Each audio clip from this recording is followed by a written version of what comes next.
اعوذ باللہ من الشیطان الرجیم نحمده ونصلی علی رسوله الکریم اما بعد فاعوذ باللہ من الشیطان الرجیم بسم اللہ الرحمن الرحیم رب اشرح لی صدری ویسر لی امری واحلل عقدۃ من لسانی یفقہوا قولی۔ رمضان المبارک کی آمد ہے۔ اللہ کا لاکھ لاکھ شکر ہے کہ اس نے ہمیں زندگی میں ایک بار پھر موقع عطا کیا کہ ہم اس کی رحمتوں سے مستفید ہو سکیں۔ کتنے ہی لوگ ایسے تھے جو پچھلے رمضان میں ہمارے ساتھ شریک تھے، یعنی اس دنیا میں موجود تھے، لیکن انہیں یہ رمضان اب نہ مل سکے گا۔ وہ اس بابرکت مہینے کی آمد سے پہلے ہی دنیا سے رخصت ہو چکے، اور ہم نہیں جانتے کہ آئندہ ہمارے لیے ابھی کتنے مواقع باقی ہیں۔ عقل مند انسان وہ ہے جو اپنے وقت کی قیمت جانے، جو اس زندگی سے فائدہ اٹھائے اور اس میں آنے والے بابرکت لمحات اور نیکیوں کے مواقع کو ہاتھ سے نہ جانے دے۔ یہ مہینہ بہت بابرکت مہینہ ہے۔ ہمیں اس کے شروع ہونے سے پہلے اس کے لیے تیاری کرنی چاہیے۔ ہم دیکھتے ہیں کہ زندگی میں جو بھی اہم موقع آتا ہے ہم اس کے لیے خاص اہتمام کرتے ہیں، اس کی تیاری کرتے ہیں۔ کہیں شادی کا موقع ہو، مہینوں پہلے اس کے لیے تیاری ہوتی ہے۔ سب عزیز دوست رشتہ دار اس خاص موقع کے لیے ایک دوسرے کے مددگار ہوتے ہیں، مل جل کر اس کے لیے کام کاج کرتے ہیں، ذہنی طور پر بھی اور عملی طور پر بھی۔ بچوں کے امتحانات ہوں تو صرف وہ خود ہی تیاری نہیں کرتے، والدین بھی ساتھ تیاری کرتے ہیں، باقی تمام کام کاج چھوڑ کر اور مصروفیات چھوڑ کر اس اہم موقع کے لیے تیار ہوتے ہیں۔ اسی طرح اور بھی بہت سی چیزیں ہم دن رات دیکھتے ہیں کہ خاص طور پر جو چیزیں ہماری زندگی میں بہت اہمیت کی حامل ہوتی ہیں ان کے لیے ہم پہلے سے انتظار کرتے ہیں، تیاری کرتے ہیں، اور جو کام جتنی تیاری کے ساتھ کیا جائے اتنا ہی عمدہ طریقے سے ہو سکتا ہے۔ تو آئیے ہم بھی رمضان کی تیاری کرتے ہیں۔ عن ابی ہریرہ رضی اللہ عنہ عن رسول اللہ صلی اللہ علیہ وسلم قال اذا كانت اول لیلۃ من رمضان صفدت الشیاطین ومردت الجن وغلقت ابواب النار فلم يفتح منها باب وفتحت ابواب الجنة فلم يغلق منها باب ونادى مناد يا باغي الخير اقبل ويا باغي الشر اقصر ولله عتقاء من النار وذلك في كل ليلة رواہ ابن ماجہ۔ حضرت ابو ہریرہ رضی اللہ تعالی عنہ سے روایت ہے کہ نبی صلی اللہ علیہ وسلم نے فرمایا، جب رمضان کی پہلی رات آتی ہے تو شیاطین اور سرکش جن باندھ دیے جاتے ہیں، جہنم کے سارے دروازے بند کر دیے جاتے ہیں، ان میں سے کوئی ایک دروازہ بھی کھلا نہیں رکھا جاتا، اور جنت کے سارے دروازے کھول دیے جاتے ہیں۔ اس سے آپ دیکھیں کہ کتنا اہتمام ہوتا ہے عرش پر بھی، اللہ تعالیٰ کے ہاں بھی۔ یعنی زمین میں تو نیکیوں کا موسم بہار آتا ہی ہے، لیکن وہاں بھی اس کی قدردانی میں خاص اہتمام ہوتا ہے۔ اور ایک منادی کرنے والا یعنی ایک فرشتہ اعلان کرتا ہے، یا باغی الخیر اقبل، اے نیکی کے طلبگار آگے بڑھو، و یا باغی الشر اقصر، اور اے برائیوں کے کرنے والے رک جاؤ، یہ تو نیکی کا موقع ہے، رک جاؤ۔ وَلِلَّهِ عُتَقَاءُ مِنَ النَّارِ وَذَلِكَ فِي كُلِّ لَيْلَةٍ، اور رمضان کی ہر رات کو اللہ تعالیٰ لوگوں کو جہنم سے آزاد کرتے ہیں۔ آپ خود سوچئے کہ ہمارے پاس ایک ایسا مہینہ آ رہا ہے کہ جس میں ہر رات بہت سے لوگ جہنم سے آزاد ہوں گے۔ دنیا کے جیل خانے سے آزادی کے موقع پر کتنی خوشی کوئی منا سکتا ہے، دنیا کی کسی تکلیف اور قید سے رہائی پر، تو وہ لوگ کہ جو اپنے برے اعمال کی وجہ سے جہنم میں جانے والے ہوتے ہیں، اس مہینے کے آنے پر جب توبہ استغفار کرتے ہیں، نیک کام کرتے ہیں، تو وہ اہل جنت میں سے ہو جاتے ہیں۔ ایک اور حدیث میں آتا ہے، عن ابی ہریرہ قال قال رسول اللہ صلی اللہ علیہ وسلم اذا دخل رمضان فتحت ابواب الجنہ وغلقت ابواب جہنم وسلسلت الشیاطین۔ حضرت ابو ہریرہ رضی اللہ تعالی عنہ سے روایت ہے، نبی صلی اللہ علیہ وسلم نے فرمایا جب رمضان آتا ہے تو جنت کے دروازے کھول دیے جاتے ہیں، جہنم کے دروازے بند کر دیے جاتے ہیں اور شیاطین باندھ دیے جاتے ہیں، یعنی بندوں کو آزادی کے ساتھ نیک کام کرنے کا موقع اور ماحول عطا کیا جاتا ہے۔ یہ موقع اور ماحول پورے سال نہیں ملتا جو اس مہینے میں نصیب ہوتا ہے، لہٰذا اس سے خوب فائدہ اٹھانا چاہیے۔ پھر اسی طرح جنت کے نہ صرف یہ کہ دروازے کھلتے ہیں، جنت کو سجایا جاتا ہے، تیار کیا جاتا ہے، جیسے ہم خاص مواقعوں پر، کسی شادی کے موقع پر، عید پر یا کسی اور فنکشن پر خصوصاً گھر کی صفائی کرتے ہیں، بالکل اسی طرح جنت کو اس مہینے میں سجایا جاتا ہے۔ اللہ تعالیٰ روزانہ جنت کو سنوارتے اور مزین فرماتے ہیں، پھر جنت سے خطاب کر کے فرماتے ہیں کہ میرے نیک بندے اس مہینے میں اپنے گناہوں کی معافی مانگ کر اور مجھے راضی کر کے تیرے پاس آئیں گے۔ یعنی نیکی کرنے والوں کے لیے زمین پر لوگ نیکیوں میں دوڑ رہے ہوتے ہیں، راتوں کو جاگ رہے ہیں، دن کو روزہ رکھ رہے ہیں، اور وہاں ان کے لیے جنت سجائی جا رہی ہے۔ گویا زمین و آسمان اس خوشی میں شریک ہوتے ہیں کہ اللہ کے بندے، اللہ کی مخلوق اللہ کی طرف رجوع کر رہی ہے، اس کی طرف پلٹ رہی ہے، نیکیوں کی طرف دوڑ رہی ہے۔ پھر اسی طرح روزے دار کے لیے جنت میں خصوصی دروازہ ہے۔ حضرت سہل بن سعد سے روایت ہے کہ رسول اللہ صلی اللہ علیہ وسلم نے فرمایا ان فی الجنۃ بابا یقال له الریان يدخل منه الصائمون یوم القیامہ لا يدخل منه احد غیرهم۔ جنت میں ایک دروازہ ہے جس کا نام ریان ہے، جس سے قیامت کے دن روزہ دار ہی گزریں گے، ان کے علاوہ اس دروازے سے کوئی اور داخل نہ ہو سکے گا۔ اس مہینے میں مومن کی روزی بڑھا دی جاتی ہے اور جہنم سے رہائی کے لیے بہت سے مواقع دیے جاتے ہیں۔ اب جب کہ ہمارے پاس اتنی رحمتوں اور برکتوں والا مہینہ آ رہا ہے تو ہمیں اس میں کچھ مخصوص کام کرنا ہے۔ وہ کیا کام ہے؟ بات یہ ہے کہ ہمارا دین دو اہم چیزوں پر مشتمل ہے، ایک طرف حقوق اللہ ہیں، دوسری طرف حقوق العباد ہیں، ایک طرف عبادات ہیں اور دوسری طرف بندوں کی خدمت ہے۔ نبی صلی اللہ علیہ وسلم کے خطبے سے ہمیں ایک طرف عبادات کا شوق دیا گیا اور اسی خطبے کے اندر انسانوں کے ساتھ ہمدردی کا بھی سبق دیا گیا، اور انسانوں کے اس طبقے کے ساتھ جو سب سے مظلوم طبقہ تھا، یعنی غلاموں کا طبقہ، ان کے ساتھ خیر اور بھلائی کا حکم دیا گیا۔ تو آئیے دیکھتے ہیں کہ ہمیں پھر کیا کچھ کرنا ہے۔ حقوق اللہ میں سے یعنی عبادات میں سے سب سے پہلی چیز تو خود روزہ ہے۔ قرآن پاک میں اللہ سبحانہ وتعالی فرماتے ہیں یا ایھا الذین آمنوا کتب علیکم الصیام کما کتب علی الذین من قبلکم لعلکم تتقون۔ اے لوگو جو ایمان لائے ہو، تم پر روزے فرض کیے گئے جس طرح تم سے پہلے لوگوں پر فرض کیے گئے تھے، لعلکم تتقون، تاکہ تم متقی ہو جاؤ، تاکہ تمہارے اندر تقوی پیدا ہو۔ یہ تقوی کیا چیز ہے جس کے لیے یہ روزہ فرض کیا گیا ہے؟ تقوی دل کی ایک خاص کیفیت کا نام ہے۔ آپ صلی اللہ علیہ وسلم نے دل کی طرف اشارہ کر کے فرمایا تھا التقوی ہا ہنا، التقوی ہا ہنا، التقوی ہا ہنا، تقوی یہاں پر ہے، تقوی یہاں پر ہے، تقوی یہاں پر ہے۔ کیا ہے تقوی جو دل میں ہے؟ یہ دراصل ایک خاص احساس کا نام ہے، شعور کی بیداری کا نام ہے۔ کس بات کا شعور جاگتا ہے اس تقوی میں؟ کہ مجھے اللہ کی اطاعت کرنی ہے، مجھے سنبھل کر یہ زندگی بسر کرنی ہے، مجھے ایسے کاموں سے بچنا ہے جس سے اللہ تعالیٰ ناراض ہوتا ہے، مجھے اپنی عبادات میں بھی توجہ کرنی ہے، مجھے اپنی ذمہ داریوں کو بھی نبھانا ہے۔ گویا ایک زندگی وہ ہوتی ہے جو غفلت کی زندگی ہے، اور دوسری زندگی وہ جو شعور کی زندگی ہے، جو ایک حساس دل گزارتا ہے۔ تقوی دراصل ہمارے اسی احساس کو زندہ کرتا ہے۔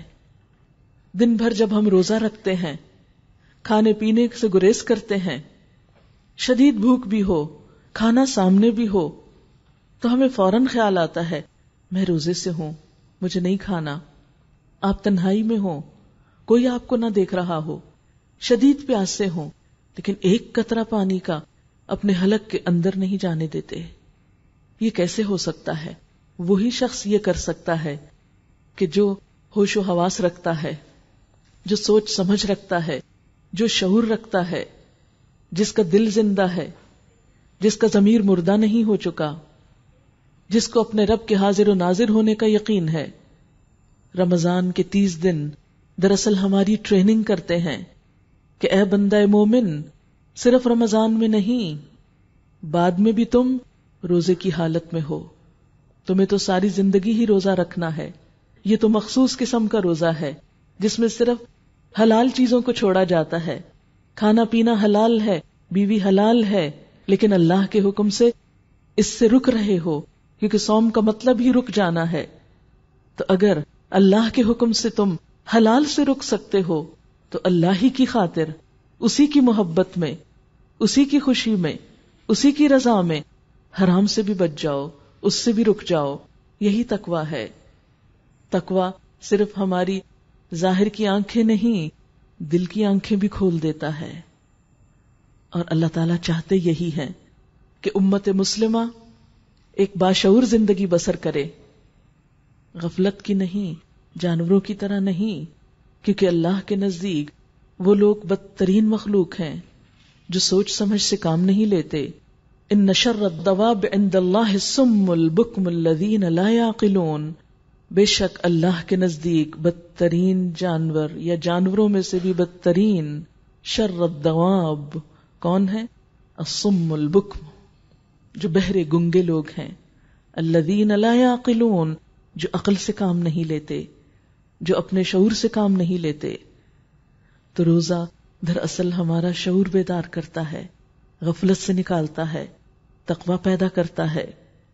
روزے کی فرضیت نبی صلی اللہ علیہ وسلم کی احادیث سے بھی ہوتی ہے, اور ہم دیکھتے ہیں کہ آپ صلی اللہ علیہ وسلم نے اس روزے کو ہمارے لیے ڈھال قرار دیا.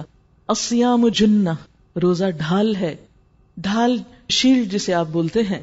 پرانے زمانے میں جب جنگیں فیس ٹو فیس ہوتی تھی, آمنے سامنے ہوتی تھی, تو دشمن کے وار سے بچنے کے لیے شیلڈ استعمال کی جاتی تھی. بالکل اسی طرح گناہوں سے بچنے کے لیے, غلط کاموں سے بچنے کے لیے روزہ ایک شیلڈ کا کام دیتا ہے. جب انسان کے اندر تقویٰ پیدا ہو جاتا ہے تو کسی بھی غلطی کے وقت وہ فوراً سوچتا ہے کہ نہیں, یہ تو جہنم کا ایک شعلہ ہے, میں اس کی طرف نہیں بڑھ سکتا, مجھے اس سے بچنا ہے. اور یوں روزہ 30 دن تک ایک احساس بیدار کرتے کرتے بالآخر انسان کو ساری زندگی میں گناہوں سے بچنے کا ایک موقع دیتا ہے. آپ صلی اللہ علیہ وسلم نے فرمایا, الصیام جنۃ من النار کجنۃ احدکم من القتال. روزہ جہنم سے ڈھال ہے. یعنی جس طرح دنیا میں انسان کو برائیوں سے بچاتا ہے, اسی طرح آخرت میں دوزخ سے بچانے والا ہے. آپ نے فرمایا, جس طرح تمہاری لڑائی سے بچانے والی ڈھال ہوتی ہے, پھر اسی طرح روزہ جہنم سے دوری کا ذریعہ ہے. آپ صلی اللہ علیہ وسلم نے فرمایا, جو شخص اللہ تعالیٰ کے راستے میں ایک دن کا روزہ رکھتا ہے, اللہ تعالیٰ اس کا چہرہ اس ایک دن کے عوض جہنم سے 70 سال دور کر دے گا. روزہ مغفرت کا ذریعہ ہے. آپ صلی اللہ علیہ وسلم نے فرمایا, من صام رمضان ایمانا و احتسابا غفر له ما تقدم من ذنبه. جس نے ایمان اور احتساب یا ثواب کے نیت کے ساتھ روزے رکھے, اللہ تعالیٰ اس کے پچھلے گناہوں کو معاف کر دیں گے. گناہوں کی وہ آگ جو ہم نے 11 مہینے بھڑکائی, اب موقع آ رہا ہے کہ اس میں روزہ رکھ کر اور روزے کا حق ادا کر کے اس آگ کو ٹھنڈا کر سکیں. اور روزہ نہ صرف یہ کہ انسان کو روحانی ترقی عطا کرتا ہے, تقویٰ دیتا ہے, اس کی تربیت کرتا ہے, بلکہ جسمانی طور پر بھی روزہ بہت مفید چیز ہے. انسان کے جسم کا اس پر حق ہے. ان لجسدک علیک حق.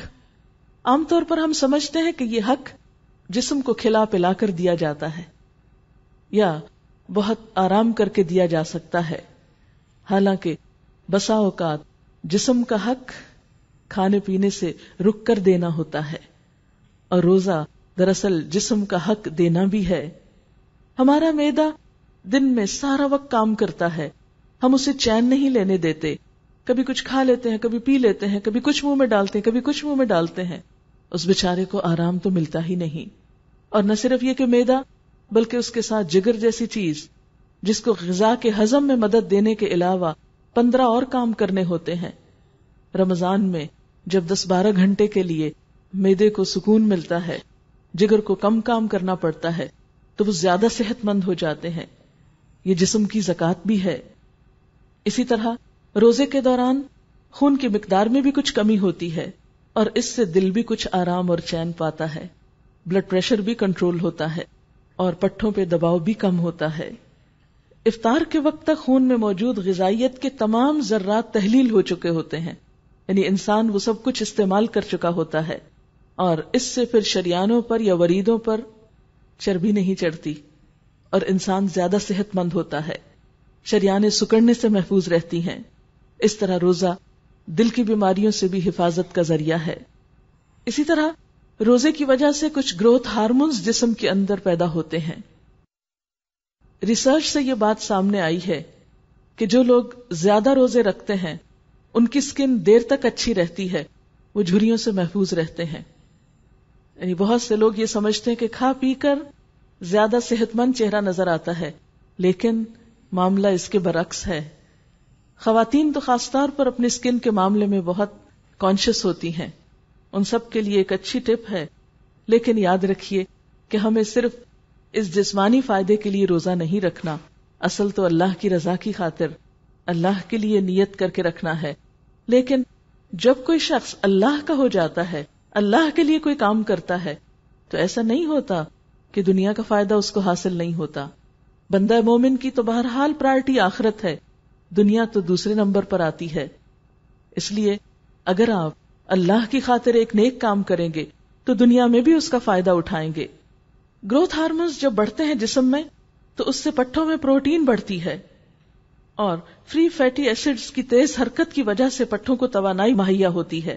اسی طرح روزہ رکھنے سے خوراک کی توڑ پھوڑ کا بنیادی نظام میٹابولک ریٹ جو ہے وہ بھی معتدل رہتا ہے، اور بھی اس کے بے شمار فوائد بتائے گئے ہیں، لیکن اس وقت چونکہ موقع طبی فوائد بتانے کا نہیں، لیکن ہلکا سا ذکر کرنا مقصود تھا تاکہ انسان یہ جان سکے کہ ہمارا دین جب ہمیں کچھ سکھاتا ہے تو وہ صرف آخرت کے لیے نہیں، اس میں ہماری دنیا کا بھی فائدہ ہوتا ہے۔ بہت سے لوگوں کو یہ غلط فہمی ہوتی ہے کہ اگر ہم دین کی طرف آئیں گے یا دین کے لیے کچھ کام کریں گے تو شاید ہمیں دنیا مکمل طور پر بند کرنی پڑے یا دنیا ہم سے چھٹ جائے گی۔ نہیں، اللہ تعالیٰ ہی نے یہ دنیا بنائی ہے، وَلِلَّهِ الْآخِرَةُ وَالْأُولَى، یہ دنیا بھی اور آخرت بھی سب اللہ ہی کی ہے۔ اصل امتحان اس بات کا ہے کہ ہم جیتے کس کے لیے ہیں، قریب کی چیز کے لیے یا اس اصلی چیز کے لیے، اور ہم جو بھی کام کرتے ہیں اس میں فائدہ کس کا دیکھتے ہیں، صرف دنیا کا یا آخرت کا۔ آخرت ایک بلند منزل ہے، جو انسان بلندی کا سفر شروع کرتا ہے اس سے کم تر چیزیں، راستے کی چیزیں اسے ملتی چلی جاتی ہیں، وہ تو راستے میں آتی ہی ہیں، دنیا تو راستے میں آ جاتی ہے۔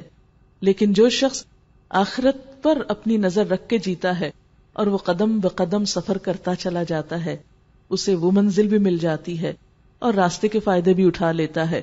لیکن اگر کوئی شخص اپنا گول ہی ایسا رکھے کہ وہ صرف دنیا کے لیے جیے تو آخرت اس سے چھٹ سکتی ہے، وہ وہاں تک نہیں پہنچ سکتا۔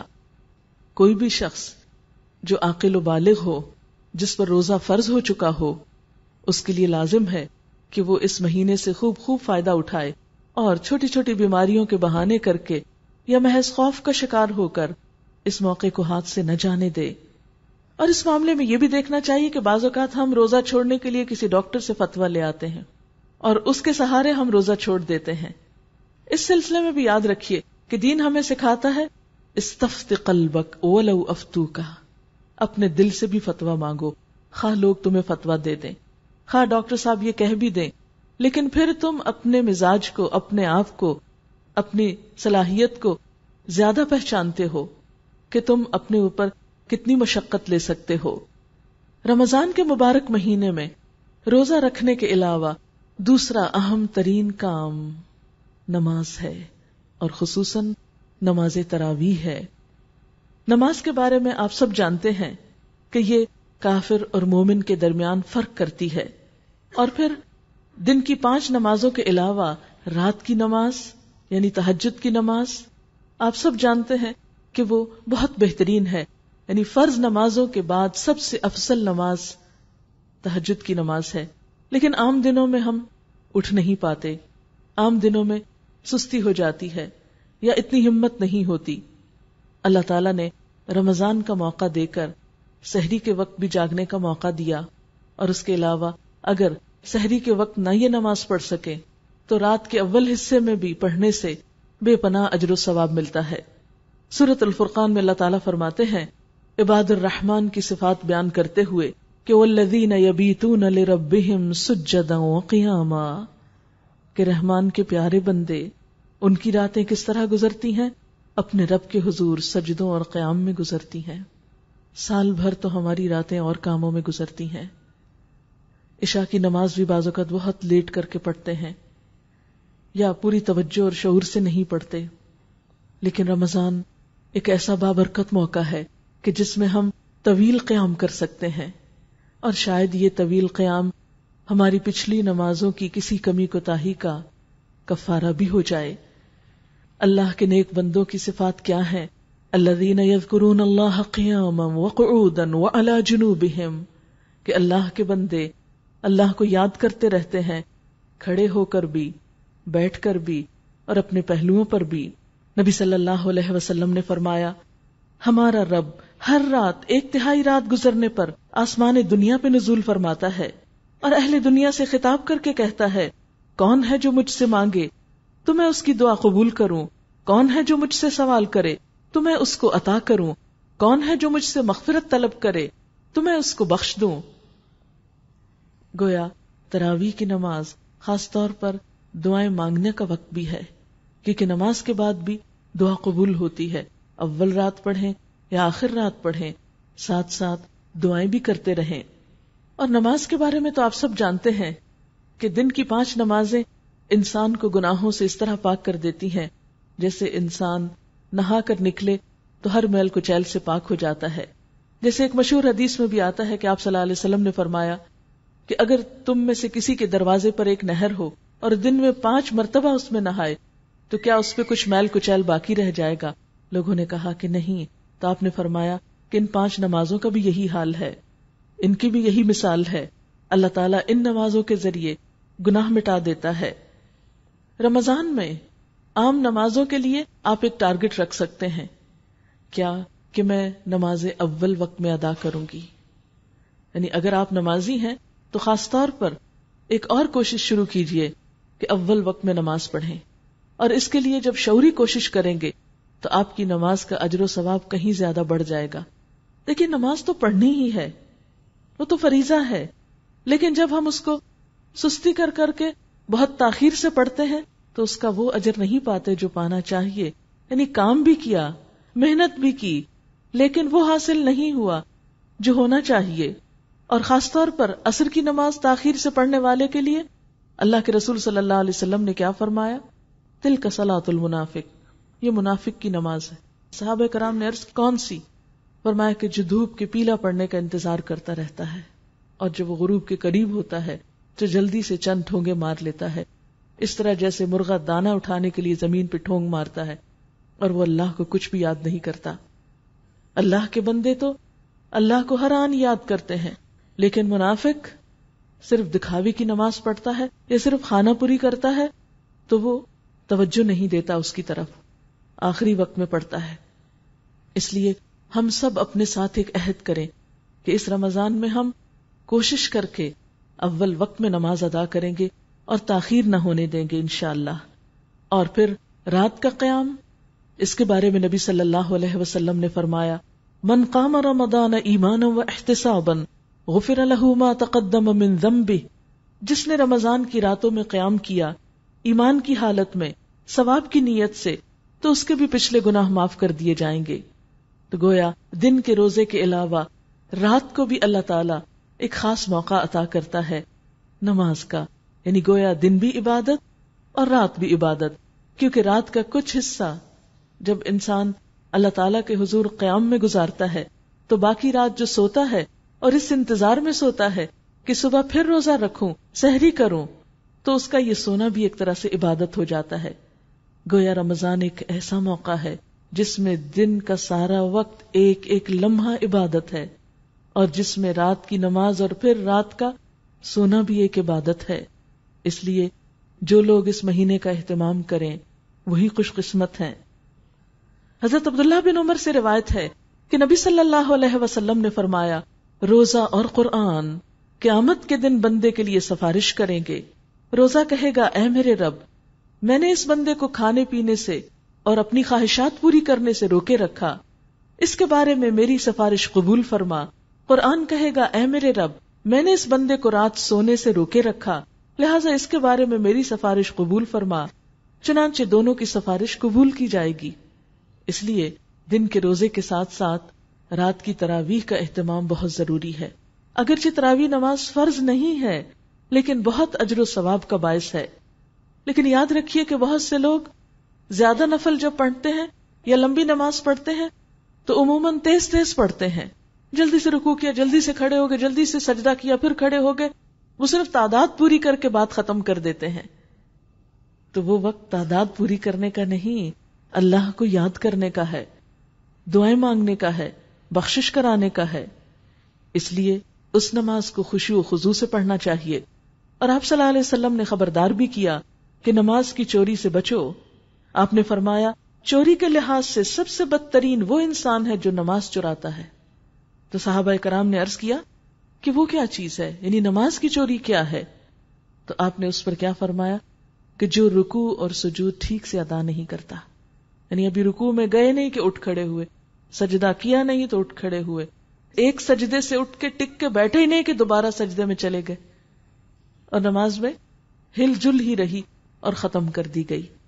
تو اس لیے کوشش کیجئے کہ اس طرح نماز ادا کریں کہ نماز کا بھی حق ادا ہو، نہ کہ نماز پڑھیں اور اس کے ساتھ اس کی چوری کے مرتکب ہوں۔ حضرت عبداللہ بن عمرو بن العاص فرماتے ہیں کہ نبی صلی اللہ علیہ وسلم نے فرمایا، اس شخص نے قرآن کو سمجھا نہیں جس نے اسے 3 شب و روز سے کم میں پڑھا۔ اس لیے خاص طور پر رمضان کی تراویح میں سارا مہینہ قرآن کی قرات سننا زیادہ اچھا ہے۔ اس لیے نماز میں یعنی قیام میں جب تراویح میں تلاوت کی جائے تو اس وقت انسان زیادہ بہتر طور پر اس کی قرات کرے یا سنے۔ تراویح کا بہترین طریقہ یہ ہے کہ انسان کسی ایسی مسجد میں یا کسی ایسی جگہ پر حاضر ہو جہاں کچھ لوگ مل جل کر تراویح پڑھ رہے ہوں، کیونکہ ہم میں سے ہر ایک حافظ نہیں، ہم سب لمبا اور طویل قیام کر نہیں سکتے۔ اس لیے جن مساجد میں تراویح کا اہتمام ہو، اگر موقع پائیں تو وہاں حاضر ہوں۔ اس سے آپ دیکھیں گے کہ زیادہ بہتر طور پر نماز ادا ہو سکے گی، کیونکہ انسان جو کام دوسروں کے ساتھ مل جل کر کرتا ہے وہ زیادہ اس پر آسان ہو جاتا ہے۔ تنہا نیکی کرنا ذرا بھاری ہوتا ہے، لیکن مل کر نیکی کرنا آسان ہوتا ہے۔ اس کے لیے نبی صلی اللہ علیہ وسلم نے فرمایا، اذا استأذنت امرأة احدکم الى المسجد فلا یمنعها، متفق علیہ روایت ہے بخاری اور مسلم کی، کہ اگر تم میں سے کسی کی بیوی اس سے مسجد جانے کی اجازت طلب کرے تو وہ اسے مت روکے، یعنی عورت کو مسجد جانے کی اجازت ہے، کیونکہ بعض اوقات یہ سننے میں آتا ہے کہ عورت کا مسجد جانا پسندیدہ نہیں۔ ہاں، اگر اپنی حدود اور قیود کا خیال رکھتے ہوئے اپنے کام سے کام رکھ کر اپنے فریضے کو ادا کر کے انسان واپس آئے تو یہ ایک بہت ہی عمدہ عبادت ہے جو عموماً گھر میں میسر نہیں آتی۔ پھر رمضان میں کرنے والے کاموں میں اہم ترین کام قرآن سے تعلق۔ کیوں؟ اس لیے کہ شہر رمضان الذی انزل فیہ القرآن، رمضان وہ مہینہ ہے جس میں قرآن نازل کیا گیا، تو اس لیے سب سے زیادہ قرآن کے ساتھ تعلق رمضان ہی میں ہوگا۔ اور اس تعلق کے لیے کیا چیز ہو سکتی ہے؟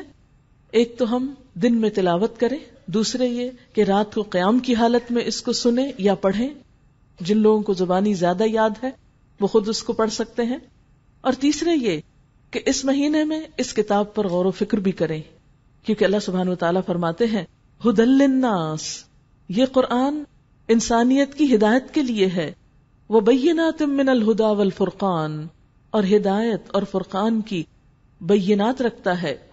ہدایت تو ہدایت ہے، رہنمائی ہے، اور فرقان کیا ہے؟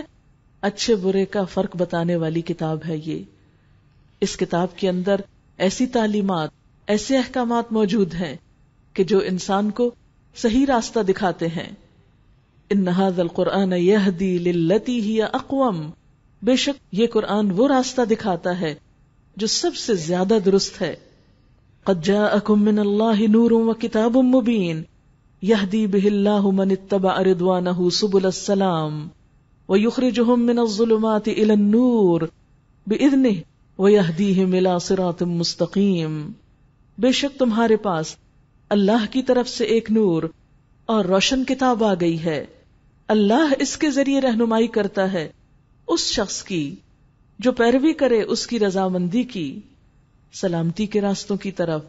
یعنی اللہ سبحانہ وتعالی اپنی رضا پہ چلنے والوں کو سلامتی کے راستے دکھاتا ہے اور اپنے حکم سے اندھیروں سے نکال کر روشنی کی طرف لے آتا ہے۔ یہ کتاب دراصل انسان کو اندھیروں سے نکال کے روشنی کی طرف لاتی ہے اور اللہ تعالیٰ ان کو سیدھی راہ پہ چلاتا ہے۔ قرآن پاک ہے کیا؟ اللہ تعالیٰ فرماتے ہیں وَإِنَّهُ لَتَنزِيلُ رَبِّ الْعَالَمِينَ، یہ کوئی معمولی کتاب نہیں، رب العالمین کی نازل کردہ ہے۔ نزل بہ الروح الامین، روح الامین اس کو لے کر اترے ہیں، علی قلبک، آپ کے قلب مبارک پر اتری ہے، لتکون من المنذرین، تاکہ آپ تمام لوگوں کو خبردار کرنے والے ہوں، بلسان عربی مبین، یہ عربی زبان میں نازل ہوئی ہے جو بہت واضح کرنے والی ہے۔ اب آپ دیکھیے کہ نمبر 1 یہ اللہ رب العزت کی کتاب ہے، اس کا کلام ہے، سب سے افضل اور سب سے بڑے فرشتے جبریل امین اس کو لائے ہیں، پیغمبروں کے سردار نبی اکرم صلی اللہ علیہ وسلم پر یہ کتاب نازل ہوئی ہے۔ اور مقصد کیا بتایا گیا، کیوں نازل ہوئی؟ لتکون من المنذرین، تاکہ آپ لوگوں کو خبردار کر سکیں، تاکہ آپ لوگوں کو آگاہ کر سکیں۔ تو اس سے کیا پتہ چلتا ہے کہ یہ کتاب صرف تلاوت کرنے کے لیے نہیں آئی، یہ عظیم ترین کتاب اس لیے آئی ہے کہ تمام انسانیت کی رہنمائی کی جائے اس کے ذریعے۔ یہ کتاب بہت عزت والی ہے، بہت بلند درجہ ہے، بل ہوا قرآن مجید۔ لیکن کیوں آئی ہے؟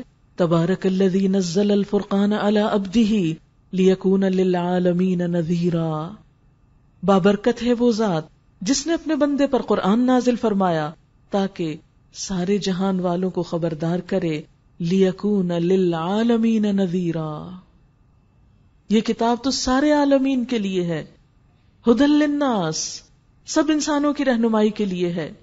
لیکن آج ہم دیکھ سکتے ہیں کہ کیا کتاب کے اترنے کا یہ مقصد پورا ہو رہا ہے؟ کیا اس کا پیغام تمام دنیا تک پہنچ چکا ہے؟ کیا اللہ کی ساری مخلوق اللہ کے اس کلام سے فیضیاب ہو چکی ہے؟ اگر نہیں تو میرے اور آپ سب کے لیے ایک سوال ہے، کیوں نہیں؟ اس کی ذمہ داری کس پر ہے؟ یہ کام کون کرے گا؟ اللہ کے رسول صلی اللہ علیہ وسلم تو اپنا فریضہ ادا کر کے جا چکے۔ آپ نے جاتے ہوئے یہ امانت کس کے سپرد کی تھی؟ اپنی امت کے سپرد کی تھی۔ صحابہ کرام نے اس امانت کو خوب نبھایا، لیکن آج کے اس دور میں میں اور آپ اس کے لیے کیا کر رہے ہیں؟ ہم میں سے ہر ایک کو سوچنا چاہیے اور اپنا فرض ادا کرنے کے لیے اپنی سی کوشش کرنی چاہیے۔ تو آپ دیکھیے کہ اس کتاب کو پڑھنے کے لیے رمضان میں اس کتاب کے ساتھ آپ کا جو تعلق ہے وہ نمبر 1 تلاوت کی شکل میں ہوگا، یعنی اگر ہم واقعی چاہتے ہیں کہ اس کتاب کا حق ادا کر سکیں تو اس کے لیے نمبر 1 اس کے ساتھ ذاتی تعلق قائم کرنا ہوگا، پرسنل ریلیشن شپ۔ آپ دیکھیے کہ جب آپ کسی چیز کو زیادہ اہمیت دیتے ہیں تو اس کے ساتھ کیا کرتے ہیں؟ ایک ذاتی تعلق پیدا کرتے ہیں۔ جن انسانوں کے ساتھ آپ کا ذاتی تعلق ہوتا ہے وہ آپ کے خاص بندے ہوتے ہیں، ہر انسان کے ساتھ آپ کا ذاتی تعلق نہیں ہوتا۔ اور اسی طرح دنیا کی ہر چیز کے ساتھ بھی ایک ذاتی تعلق نہیں ہوتا۔ مثلا اگر آپ بازار میں جا رہے ہیں، بہت سی آپ دکانیں دیکھ رہے ہیں، کسی دکان میں جاتے ہیں، بہت سی چیزیں دیکھتے ہیں، اگر آپ وہ دیکھ رہے ہیں تو ان چیزوں کے ساتھ آپ کا کوئی ذاتی تعلق نہیں ہے، بس وہ چیزیں ہیں، کسی کی ہیں، دیکھنے کے لیے رکھی ہیں، چاہیے تو اس کو خرید لیں، لیکن وہ آپ کی ذاتی چیز نہیں ہوتی، اس لیے چاہے آپ کو پسند بھی ہو تو ایک ڈسٹنس ہے اس کے ساتھ۔ ہاں، اگر اس چیز کو آپ خرید کر اٹھا کر گھر لے آتے ہیں تو پھر آپ کا اس کے ساتھ ایک ذاتی تعلق ہوتا ہے۔ بازار میں رکھے ہوئے کسی ڈیکوریشن پیس کو آپ صاف نہیں کرتے، آپ اسے اپنا نہیں سمجھتے، لیکن گھر کی چیز کو آپ اپنا سمجھتے ہیں، اس کے ساتھ پھر اہتمام کرتے ہیں۔ تو قرآن پاک کے ساتھ جب ہمارا ایک ذاتی تعلق، ایک پرسنل تعلق قائم ہوگا، جبھی آپ اس کا حق ادا کر پائیں گے۔ اس ذاتی تعلق کے لیے پہلا کام اس کو صحیح انداز میں پڑھنا ہے۔ رمضان میں تلاوت کا اجر و ثواب کئی گنا زیادہ ہو جاتا ہے۔ ویسے عام طور پر بھی ایک حرف پڑھنے کا اجر کتنا ہے؟ 10 نیکیاں، لیکن آپ جانتے ہیں وہ حدیث ابھی آپ نے سنی کہ رمضان میں اگر کوئی شخص ایک نیکی کرے، یعنی نفل درجے کی، تو اس کا اجر فرض کے ادا کرنے کے برابر ہوتا ہے، اور فرض 70 گنا بڑھ جاتا ہے اس کا اجر و ثواب۔ تو اس لیے خصوصی طور پر قرآن کی تلاوت کا اہتمام، اور اس کے لیے بہترین وقت کون سا ہے؟ فجر کا وقت۔ ان قرآن الفجر کان مشہودا۔ عموماً ہم سحری کے بعد کیا کرتے ہیں؟ کبھی گپ شپ کرنے لگتے ہیں، ٹیلی فون کرنے لگتے ہیں، اور ادھر ادھر چیزیں سمیٹتے ہیں، اور گھر کے کاموں میں کچھ لگ جاتے ہیں، بہت فریش ٹائم ہوتا ہے۔ حالانکہ ہونا کیا چاہیے کہ اس کے فوراً بعد نماز کا اہتمام کریں۔ فجر کی بہترین نماز وہ ہے جو اندھیرے میں شروع کی جائے اور روشنی تک پڑھی جائے۔ اگر ہمیں قرآن پاک کی کچھ آیات یاد ہیں تو فجر کی نماز ان دنوں میں طویل پڑھنے کی کوشش کریں، اور اگر یاد نہیں، بدقسمتی سے، یہ لفظ بدقسمتی کیوں استعمال کر رہی ہوں؟ اس لیے کہ جس کے سینے میں اللہ کا کلام ہے وہی خوش قسمت ہے نا، سب سے بڑا تحفہ ہے، سب سے پیاری چیز اس نے اپنے سینے میں رکھی ہوئی۔ ہم اس کے لیے عموماً اہتمام نہیں کرتے اور صرف قل ہو اللہ اور چند صورتوں پر ہی جیتے ہیں۔ تو جتنا جتنا آپ کے اندر وہ ہے اس کو آپ پڑھیے، اور اگر نہیں تو پھر کیا ہے کہ اس کے فوراً بعد آپ تلاوت کر سکتے ہیں۔ اس وقت تلاوت کیجیے، سورج نکلنے تک آپ تلاوت کرتے رہیے، اور پھر اس کے بعد آپ گھر کے کام کاج کر لیجیے۔ ان کے لیے تو بہت سا وقت ہے، لیکن وہ افضل وقت جو نماز کا ہے اسے کیوں گنوا دیں؟ وہ افضل وقت جو قرات کا ہے اسے کیوں گنوا دیں؟ عموماً ہم سستی اور غفلت کی وجہ سے ان اوقات کو ضائع کر دیتے ہیں جن میں عبادت کا درجہ اور مقام اور فضیلت کئی گنا بڑھ جاتی ہے، کیونکہ روزہ اور قرآن بندے کی سفارش کریں گے۔ اسی طرح قرآن پاک میں غور و فکر، تدبر، کیونکہ یہ آیت جو بھی میں نے آپ کو سنائی، شہر رمضان الذی انزل فیہ القرآن ھدی للناس، رمضان وہ مہینہ ہے جس میں قرآن اتارا گیا، لوگوں کے لیے ہدایت ہے، رہنمائی ہے۔ لیکن یاد رکھیے کہ ہدایت بغیر سوچے سمجھے پڑھنے سے نہیں ملا کرتی۔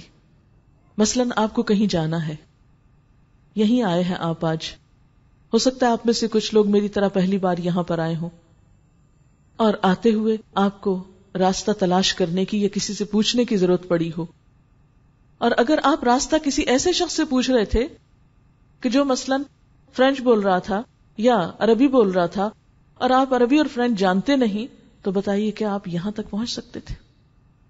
آپ کو سمجھ ہی کچھ نہیں آیا کہ مجھے کہاں سے جانا ہے، کہاں پہنچنا ہے، آپ پہنچ ہی نہیں سکتے۔ اسی طرح جب تک یہ پتا نہیں کہ قرآن کہتا کیا ہے، اس کا مطلب کیا ہے، تو ہم زندگی کا وہ مقصد پا نہیں سکتے جو اس کتاب کے ذریعے مل سکتا ہے۔ اس لیے اس مہینے میں خاص طور پر اہتمام کیجیے کہ قرآن پاک کو سمجھ کر پڑھیں۔ لیکن عام طور پر جب ہم خود سمجھ کر پڑھنے کی کوشش کرتے ہیں تو کیا ہوتا ہے، وہ کوئی بات سمجھ میں آتی، کوئی نہیں آتی، پھر تھوڑی دیر بعد ہم گھبرا جاتے ہیں اور پھر چھوڑ دیتے ہیں۔ اسی لیے یہ اہتمام کیا گیا ہے کہ کیوں نہ ہم رمضان میں ہر روز اکٹھے ہوں، روز کا ایک پارہ پڑھیں، لیکن سمجھ کر پڑھیں، اور اس طرح 30 دنوں میں ایک دفعہ ہم شروع سے آخر تک موٹی موٹی باتیں تو جان لیں کہ یہ کتاب کیا کہتی ہے، اور پھر سال بھر اس کی ڈیٹیلز تفصیل کے ساتھ پڑھتے رہیں جتنا جتنا موقع ہو۔ لیکن یہ وقت، رمضان کا وقت، سارے قرآن کی دہرائی کا وقت ہے۔ نبی صلی اللہ علیہ وسلم کا کیا طریقہ تھا کہ وہ ہر سال جبریل علیہ السلام کے ساتھ جتنا بھی قرآن پاک نازل ہو چکا ہوتا تھا اس کا دور فرماتے تھے، اور رمضان کی ہر رات میں جبریل علیہ السلام سے ملاقات کرتے تھے، اور آخری سال آپ صلی اللہ علیہ وسلم نے یہ دہرائی 2 مرتبہ کی۔ اگر ہم بھی اسی سنت پر عمل کرتے وقت دن میں بھی ایک پارا سمجھ کر پڑھیں اور وہی پھر رات کو تراویح میں سنیں تو انشاءاللہ 2 دفعہ تو ہو ہی جائے گا۔ پھر اسی طرح آپ دیکھیے کہ اکیلے پڑھنے میں کچھ مشکل ہوتی ہے، لیکن جب لوگ اکٹھے بیٹھ کر پڑھتے ہیں تو اس کا اجر و ثواب کیا ہے؟ نبی صلی اللہ علیہ وسلم نے فرمایا وَمَجْتَمَعَ قَوْمٌ فِي بَيْتٍ مِّن بُيُوتِ اللَّهِ، جب بھی لوگ اللہ کے گھروں میں سے کسی گھر میں، اس سے مراد تو مسجد ہے، لیکن خواتین کے لیے تو مسجد میں جگہ سچ نہیں ہوتی، تو اس کے بعد کوئی بھی ایسی جگہ جہاں سہولت کے ساتھ لوگ اکٹھے ہو سکیں، جب بھی لوگ کہیں اکٹھے ہو کر اللہ کی کتاب پڑھتے ہیں، یتلون کتاب اللہ ویتدارسونہ بینہم، اور ایک دوسرے کو پڑھاتے ہیں، یعنی سیکھتے سکھاتے ہیں، تو اس پر کیا ہوتا ہے؟ ان پر اللہ تعالیٰ کی طرف سے اطمینان نازل ہوتا ہے، اللہ کی رحمت انہیں ڈھانپ لیتی ہے، فرشتے ان کے گرد گھیرا ڈال لیتے ہیں، اور اللہ تعالیٰ ان لوگوں کا ذکر ان فرشتوں سے کرتے ہیں جو اس کے پاس موجود ہیں، یعنی ذکر کی، تعلیم کی ایسی مجلسیں جس میں اللہ کی کتاب اکٹھے بیٹھ کر پڑھی جا رہی ہو، اس پر رحمت بھی آتی ہے، سکینت بھی اترتی ہے، انڈرسٹینڈنگ کا لیول بھی بڑھتا ہے، اللہ تعالیٰ اس محفل کی طرح متوجہ ہوتے ہیں اور فرشتوں کے بیچ میں ان لوگوں کا ذکر کرتے ہیں کہ دیکھو زمین کے فلاں گوشے پر، فلاں جگہ پر لوگ بیٹھ کر میری کتاب کو پڑھ رہے ہیں۔ اگرچہ آپ کے یہاں آنے میں وقت چاہیے، تھوڑی سی آپ کو دوسری مصروفیات کم کرنی ہوگی، آنے جانے کی بھی زحمت برداشت کرنی ہوگی، لیکن جو قربانی آپ کریں گے اس کے مقابلے میں جو کچھ آپ یہاں پائیں گے وہ اکیلے گھر بیٹھ کے نہیں پا سکتے۔ اگرچہ اکیلے بھی بیٹھ کے قرآن پڑھنا ثواب کا باعث تو ہے، لیکن اکٹھے بیٹھ کر اس کو سمجھنا، اس میں کئی برکتیں ہیں۔ حضرت انس رضی اللہ تعالیٰ عنہ فرماتے ہیں صحابہ کرام صبح کی نماز کے بعد حلقہ بنا کر بیٹھ جاتے، قرآن پڑھتے، فرائض اور سنن سیکھتے اور اللہ کو یاد کرتے۔ اور جو شخص دنیا میں قرآن سے شغف رکھتا ہے، قیامت کے دن اس سے کہا جائے گا کہ قرآن پڑھتا جا اور بلندی کی طرف چڑھتا جا، اور اسی رفتار سے ٹھہر ٹھہر کر پڑھ جس طرح دنیا میں ٹھہر ٹھہر کر پڑھتا تھا، تیری منزل وہ آخری آیت ہوگی جہاں تک تو پڑھتا جائے گا۔ اور پھر آپ دیکھیے کہ ایک ہوتا ہے خود پڑھنا اور ایک ہوتا ہے کسی سے سننا۔ قرآن پاک میں قرآن پاک کے سننے کا بہت دفعہ ذکر آتا ہے۔ تلاوت تو آپ گھر میں کر ہی لیں گے، پھر آپ عربی میں رات سن ہی لیں گے انشاءاللہ، لیکن اس کا ترجمہ سننا اور اس کی انڈرسٹینڈنگ پیدا کرنا، اس سے صبح اور رات کی دونوں عبادتیں زیادہ پر اثر ہو جائیں گی، اس کو زیادہ انجوائے کر سکیں گے۔ آپ اپنے اندر، اپنی روح اور دل کے اندر ایک خاص تبدیلی محسوس کریں گے۔ اور جہاں تک قرآن کے سننے کا تعلق ہے تو اس کو تو نبی صلی اللہ علیہ وسلم نے خود بھی پسند فرمایا۔ کس طرح؟ حالانکہ آپ کے اوپر قرآن اترتا تھا، لیکن ایک حدیث میں آتا ہے کہ ایک مرتبہ نبی صلی اللہ علیہ وسلم نے حضرت عبداللہ بن مسعود سے فرمایا اقرأ علیہ، مجھے پڑھ کے سناؤ۔ ابن مسعود نے عرض کیا اقرأ علیک وعلیک انزل، آپ کو پڑھ کے سناؤ، آپ پر تو قرآن اتارا گیا ہے۔ تو آپ نے فرمایا انی احب ان اسمعہ من غیری، میں پسند کرتا ہوں کہ میں اسے اپنے علاوہ کسی دوسرے سے سنوں۔ آپ صلی اللہ علیہ وسلم نے حضرت ابن مسعود سے فرمائش کی، اور جب وہ پڑھ رہے تھے تو آپ سنتے رہے یہاں تک کہ اس آیت پر پہنچے فَكَيْفَ إِذَا جِئْنَا مِن كُلِّ أُمَّةٍ بِشَهِيدٍ وَجِئْنَا بِكَ عَلَى هَؤُلَاءِ شَهِيدًا، اس وقت کیا حال ہوگا جب ہم ہر امت میں سے ایک گواہ حاضر کریں گے، اور اے محمد صلی اللہ علیہ وسلم ان سب پر آپ کو گواہ بنا کر لائیں گے۔ تو ذمہ داری کے احساس سے آپ نے فرمایا حسبک، ابن مسعود بس کر دو، یعنی اتنا زیادہ آپ کے دل پر اثر ہوا۔ ابن مسعود فرماتے ہیں کہ میں نے جب آپ صلی اللہ علیہ وسلم کی طرف نظر اٹھا کر دیکھا تو آپ کی دونوں آنکھوں سے آنسو جاری تھے، آپ کے آنسو بہ رہے تھے۔ اور یہ ایک حقیقت ہے کہ قرآن کی تلاوت کا سننا، قرآن کو سمجھ کر سننا، اس کے اپنے اثرات ہیں جو گھر میں اکیلے بیٹھ کر ریڈنگ کرنے سے حاصل نہیں ہو سکتے. تو قرآن کا سیکھنا اور سمجھ کر سیکھنا اور پھر اس کا سکھانا، یہ دنیا کے بہترین کام ہے. سال بھر ہم اپنے دنیا کے کام کرتے رہتے ہیں، کیا ہوا اگر ایک مہینہ تھوڑی محنت زیادہ کر لیں اور اس کام کے لیے بھی وقت نکالیں. قرآن پاک کے ساتھ تعلق کے علاوہ اس مہینے کا خاص کام دعائیں مانگنا ہے. خوب خوب فائدہ اٹھائیے، کیونکہ اللہ تعالیٰ کے نزدیک دعا سے بڑھ کر کوئی عبادت نہیں. آپ صلی اللہ علیہ وسلم نے فرمایا، اللہ تعالیٰ کے نزدیک دعا سے زیادہ عظمت والا کوئی عمل نہیں. آپ سب جانتے ہیں کہ دعا تو تقدیر بھی بدل دیتی ہے. ہم میں سے کون ہے جو محتاج نہیں؟ ہم میں سے کون ہے جو ضرورت مند نہیں؟ ہم میں سے کون ہے جو کسی مشکل کا شکار نہ ہو؟ تو کیوں نہ ہم رجوع کریں اس ہستی کی طرف جو تمام مشکلات دور کر دے، اور وہ اللہ رب العزت ہی کی ہے. آپ صلی اللہ علیہ وسلم نے فرمایا، دعا نازل شدہ مصیبتوں میں بھی کام آتی ہے اور ان میں بھی جو ابھی اتری نہیں. یعنی دعائیں کرتا ہے جب انسان تو کئی آنے والی آفات جو ہیں وہ واپس پلٹ جاتی ہیں.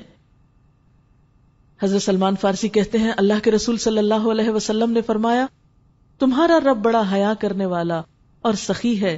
جب بندہ اس کے حضور ہاتھ اٹھاتا ہے تو اسے یہ ہاتھ خالی لوٹاتے ہوئے شرم آتی ہے. وہ قبول کرتا ہے. اجیب دعوت الداعی اذا دعانی، میں پکارنے والے کی پکار کا جواب دیتا ہوں جب بھی وہ مجھے پکارتا ہے. لیکن اس کے لیے شرط کیا ہے؟ فَلْيَسْتَجِيبُوا لِي، انہیں چاہیے کہ یہ بھی میری بات مانا کریں. وَلْيُؤْمِنُوا بِي، اور مجھ پر ایمان لائیں. لَعَلَّهُمْ يَرْشُدُونَ، تاکہ وہ راہ پائیں. اس لیے دعا ہر حال میں فائدہ دیتی ہے، خواہ اس کی قبولیت دنیا میں ہو جائے یا اس کی قبولیت آخرت کے لیے محفوظ کر دی جائے یا اس کے بدلے میں کوئی آنے والی مصیبت ٹال دی جائے. دعا پوری توجہ سے کرنی چاہیے، کیونکہ اللہ تعالیٰ غافل دل کی دعا نہیں سنتا. دعا کی قبولیت کے اوقات میں سحری کا وقت ہے، جس میں انشاءاللہ روز آپ اٹھیں گے، سحری تیار کر رہے ہیں، میز لگا رہے ہیں، برتن رکھ رہے ہیں، دل دل میں اللہ تعالیٰ کو پکارتے رہیں. کیونکہ ایک تو مصلی پہ بیٹھ کے فارمل طریقے سے آپ مانگتے ہیں، اور ایک انفارمل طریقے سے آپ کام کر رہے ہیں، دل دل میں اللہ تعالیٰ سے باتیں کر رہے ہیں کہ اللہ تعالیٰ میری یہ مشکل آسان کر دے، یہ میرا کام ہو جائے، یہ جو بھی آپ کی دنیا اور آخرت کی. کیونکہ مومن صرف دنیا نہیں مانگتا، وہ آخرت بھی ساتھ مانگتا ہے. وَمِنْهُمْ مَنْ يَقُولُ رَبَّنَا آتِنَا فِي الدُّنْيَا حَسَنَةً وَفِي الْآخِرَةِ حَسَنَةً. تو اس لیے دنیا اور آخرت کی بھلائیوں کی دعائیں خوب خوب مانگے. پھر اسی طرح افطار کا وقت ہوتا ہے تو اس وقت دعا قبول ہوتی ہے، کیونکہ اس وقت رد نہیں ہوتی دعا. پھر آذان اور اقامت کے درمیان میں دعا قبول ہوتی ہے، پھر سجدے میں دعا قبول ہوتی ہے. پھر اسی طرح مسافر کی دعا قبول ہوتی ہے، والدین کی دعا اولاد کے حق میں قبول ہوتی ہے. لیکن یہ یاد رکھیے کہ رزق حرام دعاؤں کی قبولیت میں رکاوٹ بن جاتا ہے. اس لیے اس بارے میں ضرور کوشش کیجیے. اور روزہ ہی یہ شعور ہمیں دیتا ہے کہ جس رب کے حکم سے ہم حلال چھوڑتے ہیں، اس رمضان میں دعائیں مانگیے کہ اللہ تو ہمیں حرام سے بچا لے اور ہر طرح کے حرام کو ہماری زندگی سے نکال دے، تاکہ ہماری عبادتیں بھی قبول ہوں اور ہماری دعائیں بھی قبول ہوں. پھر اسی طرح افطاری کے علاوہ سحری کا وقت جو ہے، اس وقت سحری کرنا جو ہے وہ بھی ایک بابرکت عمل ہے. یعنی سحری کے وقت ہم دعائیں بھی کریں اور سحری بھی کریں. تو آپ دیکھیے کہ حدیث میں آتا ہے کہ آپ صلی اللہ علیہ وسلم نے فرمایا، سحری کھانا بابرکت ہے، اسے نہ چھوڑو چاہے کوئی ایک گھونٹ پانی ہی پیے، کیونکہ اللہ تعالیٰ اور اس کے فرشتے سحری کھانے والوں پہ رحمت بھیجتے ہیں. یعنی اگر آپ سحری سے پہلے دعائیں مانگ رہے تھے، اب آپ دعا چھوڑ کے سحری کھا رہے ہیں، تو فرشتے آپ کے لیے دعائیں کرنے میں لگ جاتے ہیں، کیونکہ اللہ کا بندہ ایک عبادت کی طرف قدم بڑھا رہا ہے، اس کی تیاری کر رہا ہے، اچھی طرح روزہ رکھنے کے لیے کچھ کھا پی رہا ہے.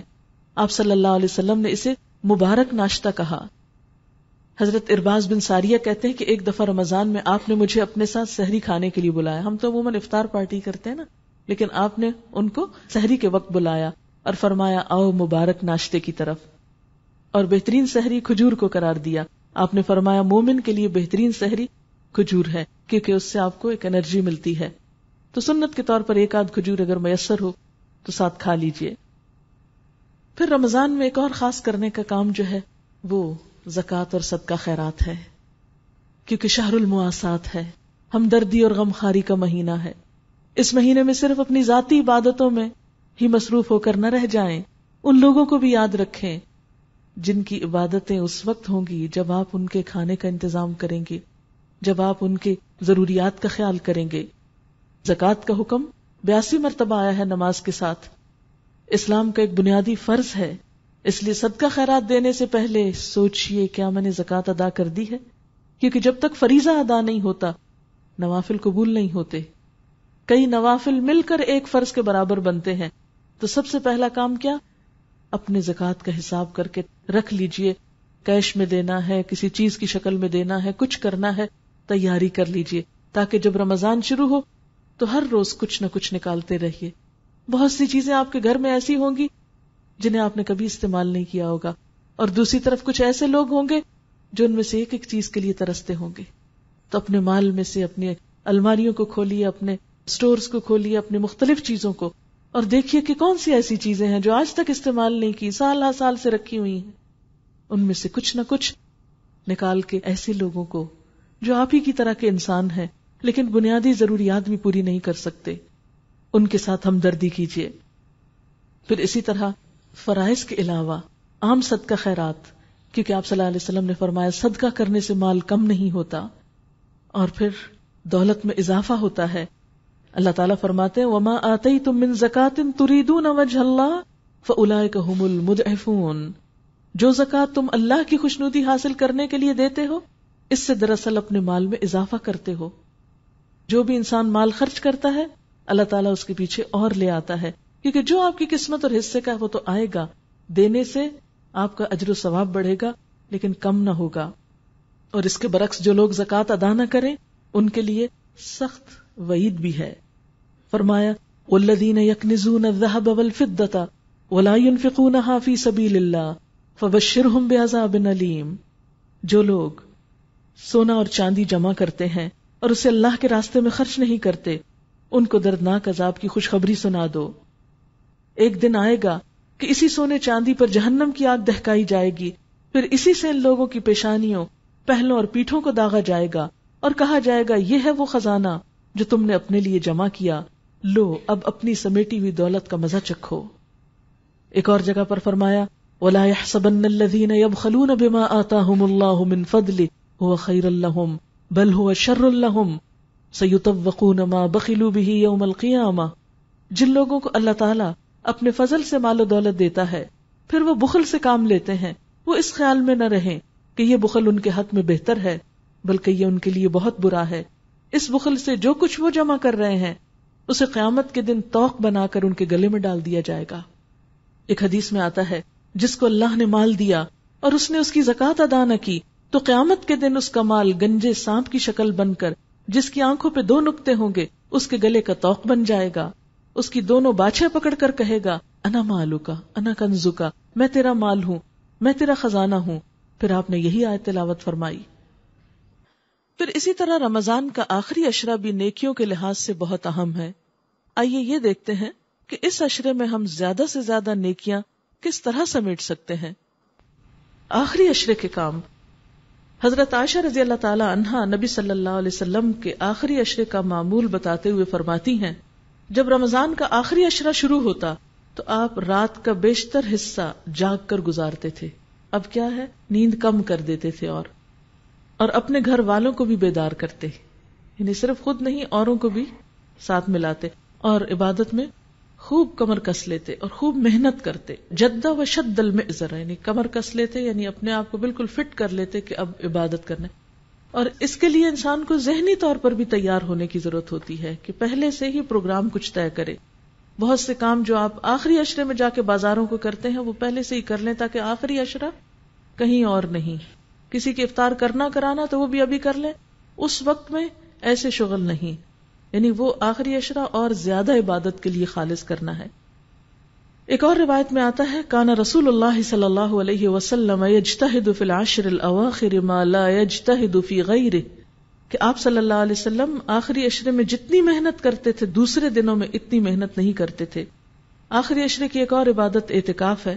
حضرت عائشہ رضی اللہ تعالیٰ عنہ فرماتی ہیں کہ نبی صلی اللہ علیہ وسلم رمضان کا آخری عشرہ اعتکاف میں گزارا کرتے تھے یہاں تک کہ آپ نے وفات پائی. آپ سے بڑھ کر مصروف اور مشغول کون ہوگا؟ آپ سے بڑھ کر ذمہ داریاں کس پر ہوں گی؟ لیکن اس کے باوجود آپ کی عبادت کا حال دیکھیں. ہم ذرا بھی کوئی خدمت خلق کا یا کوئی اور کام کرنے لگتے ہیں تو ہم کہتے ہیں بہت تھک گئے, کون عبادت کرے, اللہ تعالیٰ اسی پہ بہت راضی ہیں کہ ہم بندوں کا خیال رکھ رہے ہیں. ٹھیک ہے, یہ بہت اچھی بات ہے, لیکن عبادت عبادت ہے, اور کچھ عبادتیں ایسی ہیں اس پر آپ کمپرومائز نہیں کر سکتے.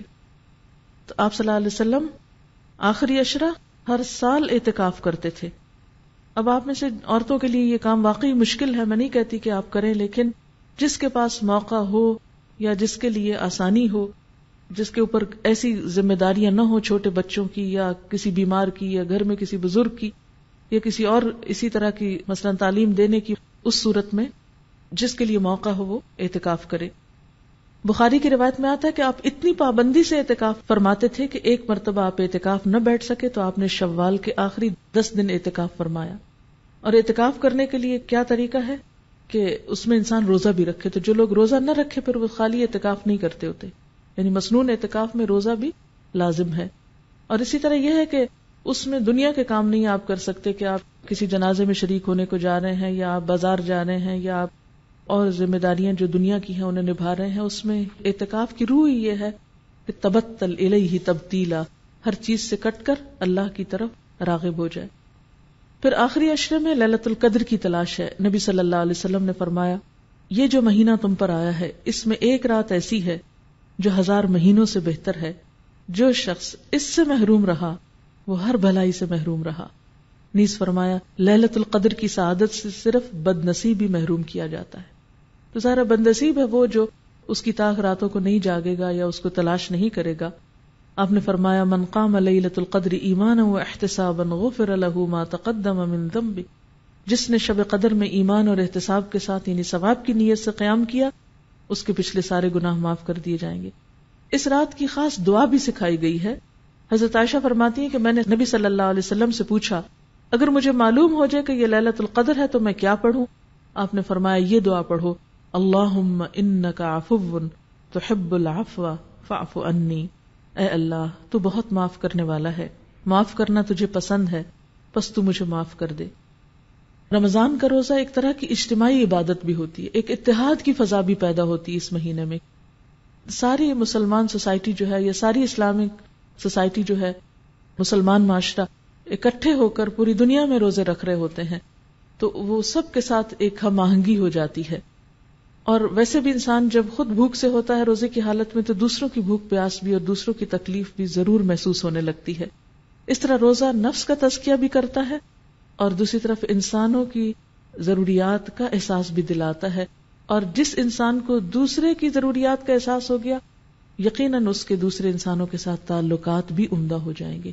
تو باہمی تعلقات کو اچھا کرنے کا بھی ایک موقع ہے.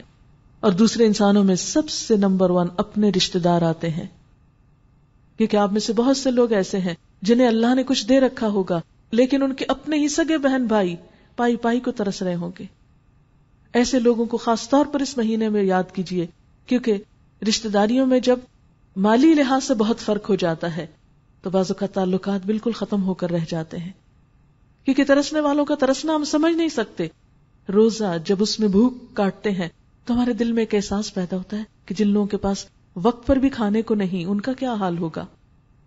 اس لیے سب سے پہلے اپنے رشتہ داروں کو یاد کیجئے, پھر اس کے بعد مسکینوں کو, فقیروں کو, یتیموں کو, پھر اسی طرح اور جو بھی ضرورت مند ہیں ان کو, پھر اسی طرح فی سبیل اللہ, اللہ کے راستے میں, دین کی تبلیغ میں, صدقہ جاریہ کے کاموں میں, کیونکہ ایک دن ہم جو اللہ کے راستے میں خرچ کیا جاتا ہے وہ 700 گنا بڑھ جاتا ہے.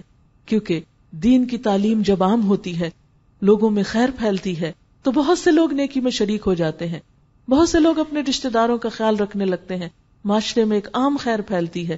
لیکن جب تک جہالت ہوتی ہے, لا علمی ہوتی ہے, لوگوں کو پتہ ہی نہیں ہوتا کرنا کیا ہے. اس لیے ایک حصہ تو غریبوں یتیموں کے لیے رکھیں, لیکن دوسری طرف کچھ نہ کچھ اپنا مال, چاہے معمولی ہو تھوڑا ہو, اس کام کے لیے بھی ضرور نکالیے کہ دنیا بھر میں دین کی تبلیغ اور اسلام کی تعلیم کا کام ہو. پھر اسی طرح یہ ہے کہ عام طور پر یہ سمجھا جاتا ہے کہ شاید پہننے والے زیور پہ زکوٰۃ نہیں. وہ حدیث معروف ہے جس میں ایک خاتون حضور صلی اللہ علیہ وسلم کے پاس آئیں، ان کے بیٹی کے ہاتھوں میں 2 کنگن تھے جو سونے کے تھے. تو آپ نے پوچھا کہ کیا تم ان کی زکوٰۃ ادا کرتی ہو؟ تو اس نے کہا کہ نہیں.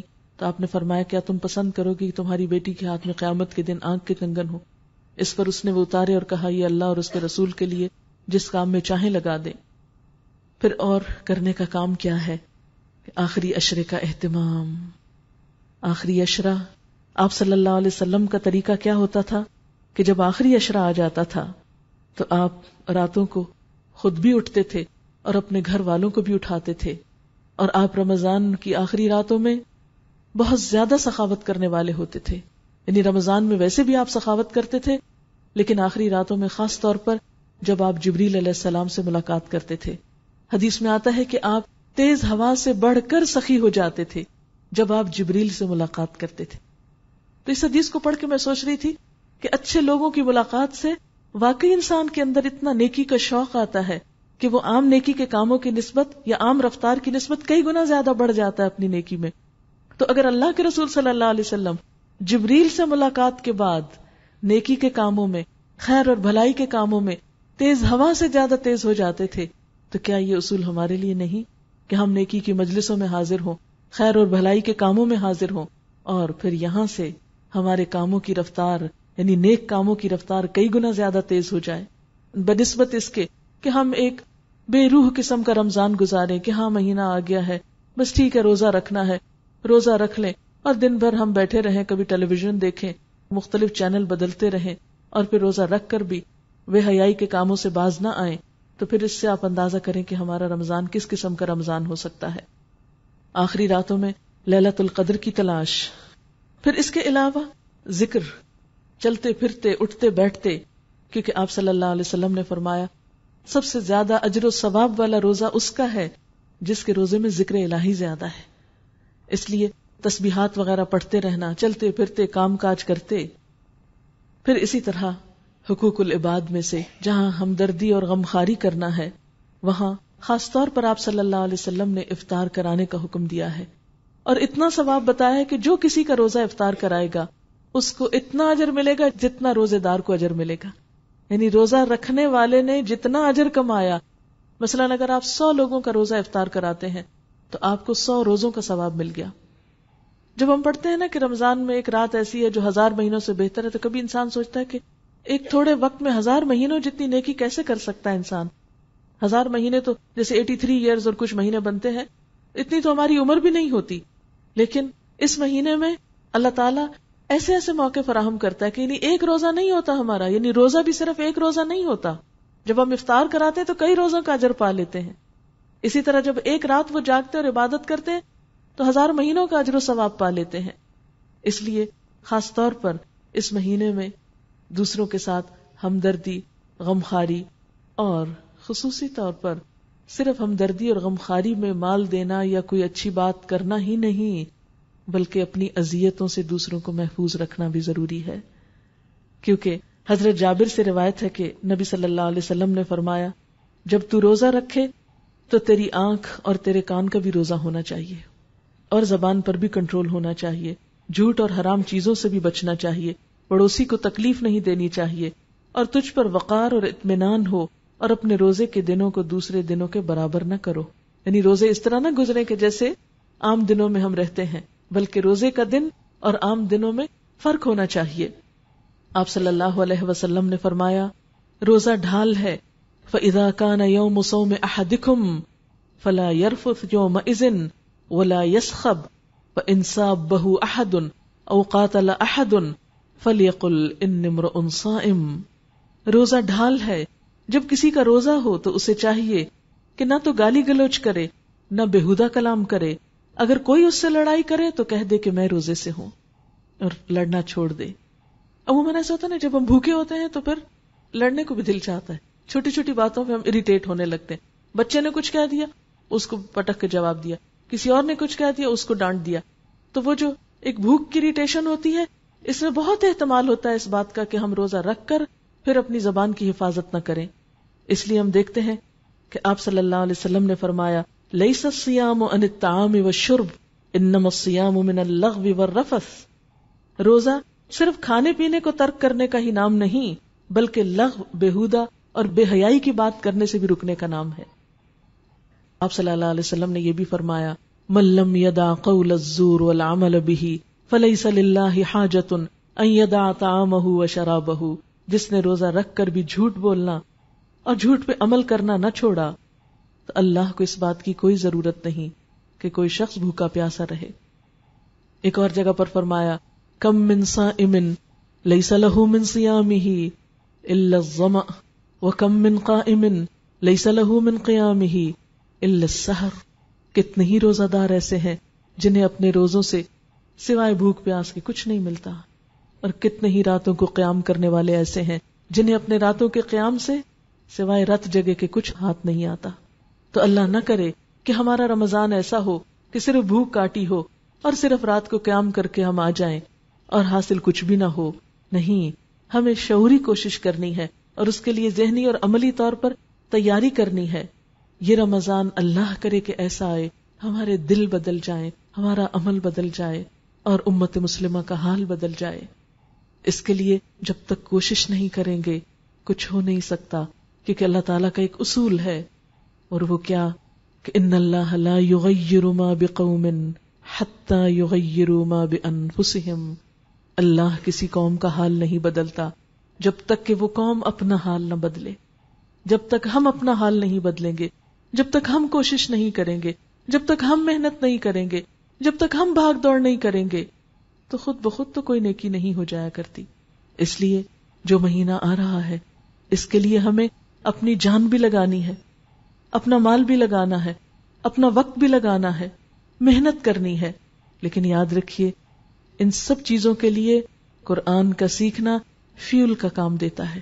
جس طرح گاڑی پیٹرول کے بغیر نہیں چلتی، اسی طرح انسان کی بھی نیکی میں سستی ہونے لگتی ہے جب اس کے اندر سے قرآن کا نور بجھنے لگتا ہے یا وہ فیول نہیں ملتا اس کو. اگر ہم باقی چیزوں کو تھوڑا کٹ ڈاؤن بھی کر لیں، کچھ کام مل جل کے ایک دوسرے کے کر لیں، کچھ ابھی دن ہے رمضان میں تو رمضان کے آنے سے پہلے کچھ تیاری ایسی کر لیں، کیونکہ پھر تو تراویح کا بھی وقت لگ جائے گا. تو اس تراویح کے وقت میں اگر ہم نے کچھ عید کی تیاری کرنی ہے مثلا تو وہ بھی ابھی سے اگر کر لیں. جو کچھ لینا ہے اور راشن وغیرہ کوئی اور چیزیں گھر میں جو ڈالنی ہے جا کے اپنے کچن کو سارا جائزہ لیں، اور چیزوں کا کیا کیا مجھے ضرورت ہو سکتی ہے رمضان اور عید کے لیے، ان سب چیزوں کی رمضان کے آنے سے پہلے تیاری کر کے رکھ لیں تاکہ یہ مہینہ جب آئے تو آپ بھی حضور صلی اللہ علیہ وسلم کی طرح نیکی کے کاموں میں تیز آندھی سے بھی زیادہ، تیز ہوا سے بھی زیادہ تیز ہو جائیں. کیونکہ تیز ہوا کیا ہوتا ہے؟ چلتی رہتی ہے اور اس کا اثر ہر جگہ پہنچتا ہے. یعنی تیز ہوا اڑنے کی علامت ہے نا. عام زندگی میں ہم چلتے ہیں، لیکن رمضان میں اس طرح ایک بھاگ دوڑ لگانی گویا ہم اڑ رہے ہوں نیکی کے لیے. ظاہر ہے کہ ایک بس کی رفتار، ایک گاڑی کی رفتار اور ایک جہاز کی رفتار میں فرق ہے نا. اگر عام دنوں میں ہم نیکی کو گاڑی کی رفتار سے کرتے ہیں تو رمضان میں اسے جہاز کی رفتار سے کرنا ہے، اور اس کے لیے پہلے سے کمر باندھ لینا ہے، اور اس کے لیے دعائیں بھی کرنی کہ اللہ تعالیٰ ہمیں صحیح فائدہ اٹھانے کی توفیق دے. جب آپ کلاس میں بیٹھے ہوں تھوڑی تھوڑی اہم باتیں نوٹ کر لیں تاکہ رمضان گزر بھی جائے تو اپنی وہ ڈائری یا وہ حصہ جو ہے کبھی کبھی دوہرا لیں کہ میں نے کیا اپنے سے عہد وعدے کیے تھے، کیونکہ بعد میں پھر ہم بھول جاتے ہیں. تو آئندہ 11 مہینوں میں ان چیزوں کو دوہرا کے ذہن میں تازہ رکھیں. پھر اسی طرح یہ ہے کہ میں ریکویسٹ کروں گی کہ موبائل جو ہیں بند کر لیں، کیونکہ علم کی مجلس میں جب میوزک بجتا ہے تو وہ روحانیت ختم ہو جاتی ہے، اور ہو سکتا ہے کچھ فرشتے بھی چلے جائیں کہ یہاں سنجیدگی نہیں ہے. کیونکہ آپ صلی اللہ علیہ وسلم کی جب تک سنت پر عمل نہیں کریں گے کہ آپ کی جو مجالس علم ہوتی تھی وہ اس طرح خاموش ہوتی تھی کہ بعض اوقات پرندے آ کے سروں پہ بیٹھ جاتے تھے.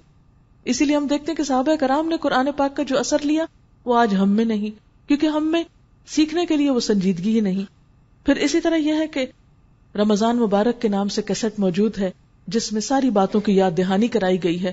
آپ نے تو سن لیا لیکن دوسروں کو گھر میں سنانے کے لیے آپ اس سے فائدہ اٹھا سکتے ہیں. اور اسی طرح گھر میں سننے کے لیے قرآن پاک کا ترجمہ چاہیے تو وہ ریکارڈڈ اویلیبل ہے. اور ایک بات یاد رکھیے کہ ٹائم پر انشاءاللہ کلاس شروع ہوگی تو وقت پر آ جائیں، کیونکہ جب آپ دیر سے آتے ہیں تو ادھوری بات پوری طرح نہیں سمجھ میں آتی اور کچھ نہ کچھ حصہ محروم رہ جاتا ہے. تو 50% کیوں لے کے جاتے ہیں، 80% کیوں 100% لے کر جائیں، جو بھی اجر و ثواب ہو اور پورا قرآن پوری طرح سنے. اور اس کے علاوہ جن بہنوں کو ابھی تک پتہ نہیں چلا کہ یہ محفل شروع ہو چکی ہے، ان بہنوں کو اگر آپ بتائیں گے تو حضور صلی اللہ علیہ وسلم نے فرمایا الدال علی الخیر کفاعلہ، نیکی کی طرف رہنمائی کرنے والا ایسا ہے جیسا اس کو کر لینے والا. اگر آپ کی وجہ سے ایک شخص آتا ہے اور وہ ایک نیکی کا عمل کرتا ہے تو آپ اس کے عمل میں پورے پورے حقدار ہیں. جتنا اجر اس کو ملے گا ساتھ آپ کو ملے گا. اور صرف ایک فون کال سے، صرف ایک کسی کو جا کے وزٹ کر کے لانے سے کیا ہوگا کہ جتنے لوگ آپ کی وجہ سے آئیں گے ان سب کی نیکی، ان سب کا نیک عمل، جتنا ان کو اجر و ثواب اتنا ہی ساتھ ساتھ آپ کو. تو اس مہینے میں چونکہ تیز ہوا سے بڑھ کر تیزی کرنی ہے نیک عمل میں اور ہر موقع سے فائدہ انشاءاللہ اٹھانا ہے، تو انشاءاللہ اس میں بھی پھر آپ پوری توجہ کریں گے. میں چند باتیں آپ سے اور کرنا چاہتی ہوں. یہ چیزیں آپ کو عملی طور پر رمضان گزارنے میں مددگار ہوں گی، کیونکہ یہ موقع ہے نا، بہت غنیمت موقع ہے. ایسا نہ ہو کہ ہم کسی قسم کی سستی کریں اور یہ موقع جو ہے ہمارے ہاتھ سے چلا جائے. سب سے پہلی بات تو یہ ہے کہ ہم سب اپنی نیت دیکھیں کہ روزہ رکھنے میں اور دیگر عبادات میں ہماری نیت کیا ہے، ہم کس کو خوش کرنا چاہتے ہیں. کیونکہ چھوٹا عمل بھی اچھی نیت کے ساتھ بہت بڑا ہو جاتا ہے اللہ تعالیٰ کے ہاں، اور بہت بڑی بڑی قربانیاں نیت کی خرابی کے ساتھ ختم ہو کر رہ جاتی ہیں، اس کا اجر و ثواب نہیں ملتا. پھر اسی طرح دوسری چیز قیام اللیل ہے. قیام اللیل میں آپ میں سے جو لوگ مسجد میں جاتے ہیں، تو میں ایک حدیث پڑھ رہی تھی، جو شخص امام کے ساتھ قیام اللیل کرتا ہے پھر وتر کی نماز بھی ساتھ پڑھتا ہے تو اس کو پوری رات کے قیام کا ثواب ملتا ہے. بعض اوقات ہم تراویح پڑھ کے تھک جاتے ہیں نا، تو ہم کہتے ہیں اچھا وتر صبح پڑھ لیں گے یا وتر گھر جا کے پڑھ لیں گے. یا جن مسجدوں میں خاص طور پر دعا ہوتی لمبی ہوتی ہے، ذرا وتر بھی طویل ہوتے ہیں یا زیادہ ہوتے ہیں، تو وہاں پر عموماً سستی کر لی جاتی. تو یہ صرف ایک یاد دہانی کے طور پر کہ اگر ہم وتر امام کے ساتھ پڑھتے ہیں تو پوری رات کے قیام کا اجر ملتا ہے. پھر اسی طرح یہ ہے کہ نمازوں میں کوشش کہ اول وقت کی نماز پڑھیں گے. یعنی نماز تو الحمدللہ آپ سب پڑھتے ہی ہوں گے، اور اس میں یہ کہ اول وقت کی نماز کی طرف خصوصی توجہ. پھر یہ کہ قرآن پاک میں کم از کم ایک پارہ جو ہے وہ ناظرہ پڑھنے کی ضرور کوشش کریں، یعنی قرات یا تلاوت جو ہے. اور اس کے لیے بہترین وقت جو ہے وہ فجر کا ہے. اگر آپ صبح کے وقت اٹھتے ہیں تو سحری کے وقت میں 2 اہم کام کر سکتے ہیں. ایک تو استغفار کی کثرت، یعنی اس وقت کی تسبیح آپ استغفار کر لیں. آپ اگر اس وقت مزید نفل پڑھنے کا وقت نہیں ہے، سحری لگا رہے ہیں، کام کر رہے ہیں، گھر والوں کو جگا رہے ہیں اور کچھ نہ کچھ کام آپ کی ذمہ ہے، تو چلتے پھرتے استغفار کو لازم کر لیں. کیونکہ تیسرے پارے میں آپ نے پڑھا تھا سحری کے وقت وہ استغفار کرتے ہیں، تو اس وقت آپ کثرت سے استغفار کریں.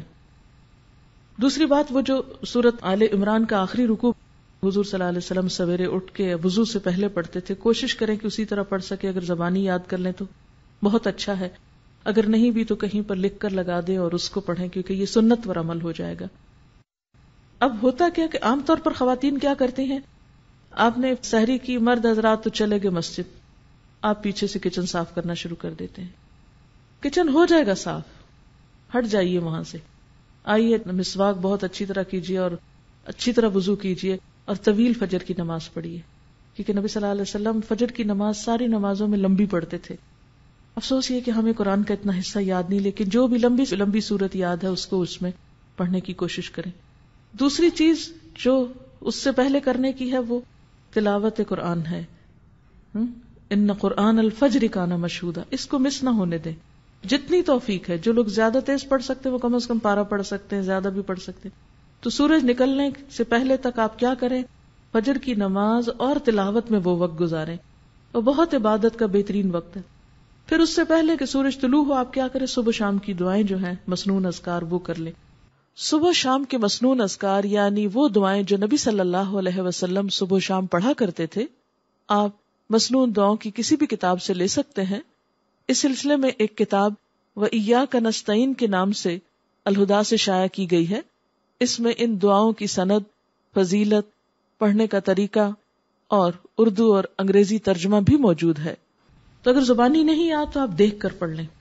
پھر کیا ہے کہ سورج نکل آیا، اگر اس وقت آپ تھوڑا سا اور انتظار کر لیں یہ ذکر اذکار کر کے، تو 2 نفل جو ہیں وہ پڑھ کے پھر آپ اٹھے. لیکن اگر بیچ میں آپ کو بچوں کو اسکول بھیجنا ہے یا کوئی اور کام کرنا ہے تو آپ وہ کام کر سکتے ہیں، کر کے آ کے 2 نفل ضرور پڑھ لیں، کیونکہ وہ جو 2 نفل ہیں وہ دن بھر کے لیے کافی ہیں آپ کو. اللہ تعالیٰ بہت سے آپ کے کام اپنے ذمے لے لے گا. اس کے بعد پھر تھوڑی سی ہلکی سی دعا کر کے پھر آپ کچن میں چلے جائیں.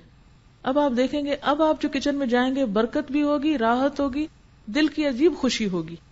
لیکن جب ہم دنیا کے کاموں کو ترجیح دیتے ہیں اور عبادات کو پس پش ڈالتے ہیں، پہلے وہ پکانے کھانے میں لگے رہے، پھر سنبھالنے میں لگے رہے، پھر جب نماز کو وہ سورج نکلنے والا ہو گیا جلدی جلدی نماز پڑھی، اس نماز میں کوئی لذت نہیں.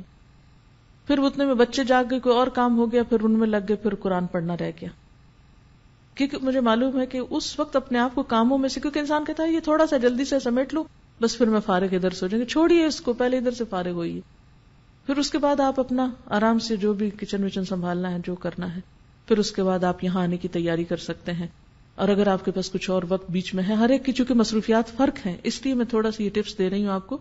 ہو سکتا ہے آپ تو اس سے بہتر پروگرام رکھتے ہوں، لیکن شاید میرے جیسوں کو کچھ ضرورت ہو اپنے آپ کو روٹین میں اس طرح لانے کی، تو آپ کوئی کتاب پڑھ سکتے ہیں یا ذکر اذکار چلتے پھرتے کر سکتے ہیں. گھر کو سمیٹ سنبھال لیجئے، پھر آپ آ جائیے، پھر آپ یہاں قرآن پاک سنتے ہیں. کیونکہ علم کے رستے پر ایک ایک قدم جو انسان نکل کر آتا ہے اس کا بے پناہ اجر ہے، اور مل بیٹھ کے جو ہم پڑھتے ہیں اس کی ایک اور ہی برکت ہے. اور پھر اس کے بعد آپ یہاں اگر کوشش کریں ظہر کی نماز پڑھ کر جائیں، اگر یہاں نہیں تو گھر جا کر فوراً ہی پھر آپ ظہر کی نماز پڑھیں. اور پھر اس کے بعد یہ ہے کہ اگر آرام کرنا ہے کچھ دیر آرام کر لیں تاکہ پھر شام کی عبادت جو ہے رات کی اچھی ہو. تو پھر اس کے بعد ہر ایک اپنے اپنی روٹین کا کام کر سکتا ہے. پھر خاص طور پر افطار کے قریب جو ہے وہ تھوڑا سا اپنے آپ کو روحانیت کی طرف پھر لائیں، افطاری لگا لیں، کر لیں جو بھی کرنا ہے. 5 منٹ دیں، 3 منٹ دیں، 2 منٹ دیں، 10 منٹ دیں، حسب توفیق جو کسی کو اویلیبل ہے. کہیں پر بھی ہیں آپ، اپنے گھر میں یا کہیں افطار کرنے گئے ہیں یا کوئی آپ کی طرف آیا ہے یا آپ کسی گاڑی میں بیٹھے ہوئے ہیں، افطار سے پہلے کے چند لمحے انتہائی قیمتی ہیں. دعاؤں کی قبولیت کا وقت ہے، اس میں پھر دعا کی طرف رجوع کریں. اور جو دعاؤں کی کتاب جیسے قرآنی اور مسنون اذکار کی کتاب اگر آپ کے پاس ہو تو اس میں سے اگر آپ ساری پڑھ لیں تو پڑھ لیں، ساری نہیں پڑھ سکتے تو 5-7 پڑھ لیں، پھر اگلے دن اگلی 5-7، جتنا جس کو توفیق ہے. ہر ایک کے حالات ایک جیسے نہیں، کچھ کے بچے بہت چھوٹے ہوتے ہیں، کچھ لوگ ہر چیز سے فارغ ہوتے ہیں. اب جن کے پاس جتنی فراغت ہے اتنا ان کا حساب ہے، تو وہ اتنا زیادہ آپ توجہ ادھر کر لیں. اور پھر اس کے بعد یہ ہے کہ افطار کرنے کے بعد پھر اپنے آپ کو تازہ دم کریں کہ آپ قیام اللیل کر سکیں اور وتر ساتھ اس کے پڑھیں، تو اس سے پوری رات کا قیام جو ہے اس کا اجر ملے گا. اس کے علاوہ ہر ایک کی اپنی اپنی روٹین ہے، اور بیچ میں جو اوقات آپ کو اور کاموں کے لیے ملتے ہیں، مثلا اگر کسی مریض کی عادت کرنا ہے یا اور تو اس کو بھی آپ دیکھ سکتے ہیں. لیکن سوشلائزنگ سے پرہیز کریں اس مہینے میں. صحابہ کرام کا طریقہ یہ ہوتا تھا کہ وہ اجنبی ہو جاتے تھے رمضان میں، میل ملاقاتیں چھوڑ دیتے تھے، اللہ یہ کہ کوئی بیمار کی عادت ہو یا کسی مسکین کا خیال کرنا ہو یا کوئی اور ایسا ہی کسی کی خدمت کا کام ہو. لیکن افسوس کہ ہم مسلمانوں کے کلچر میں کیا ہوا کہ وہ اصل جو سنتیں تھیں وہ رہ گئیں اور کچھ اور چیزیں آ گئی.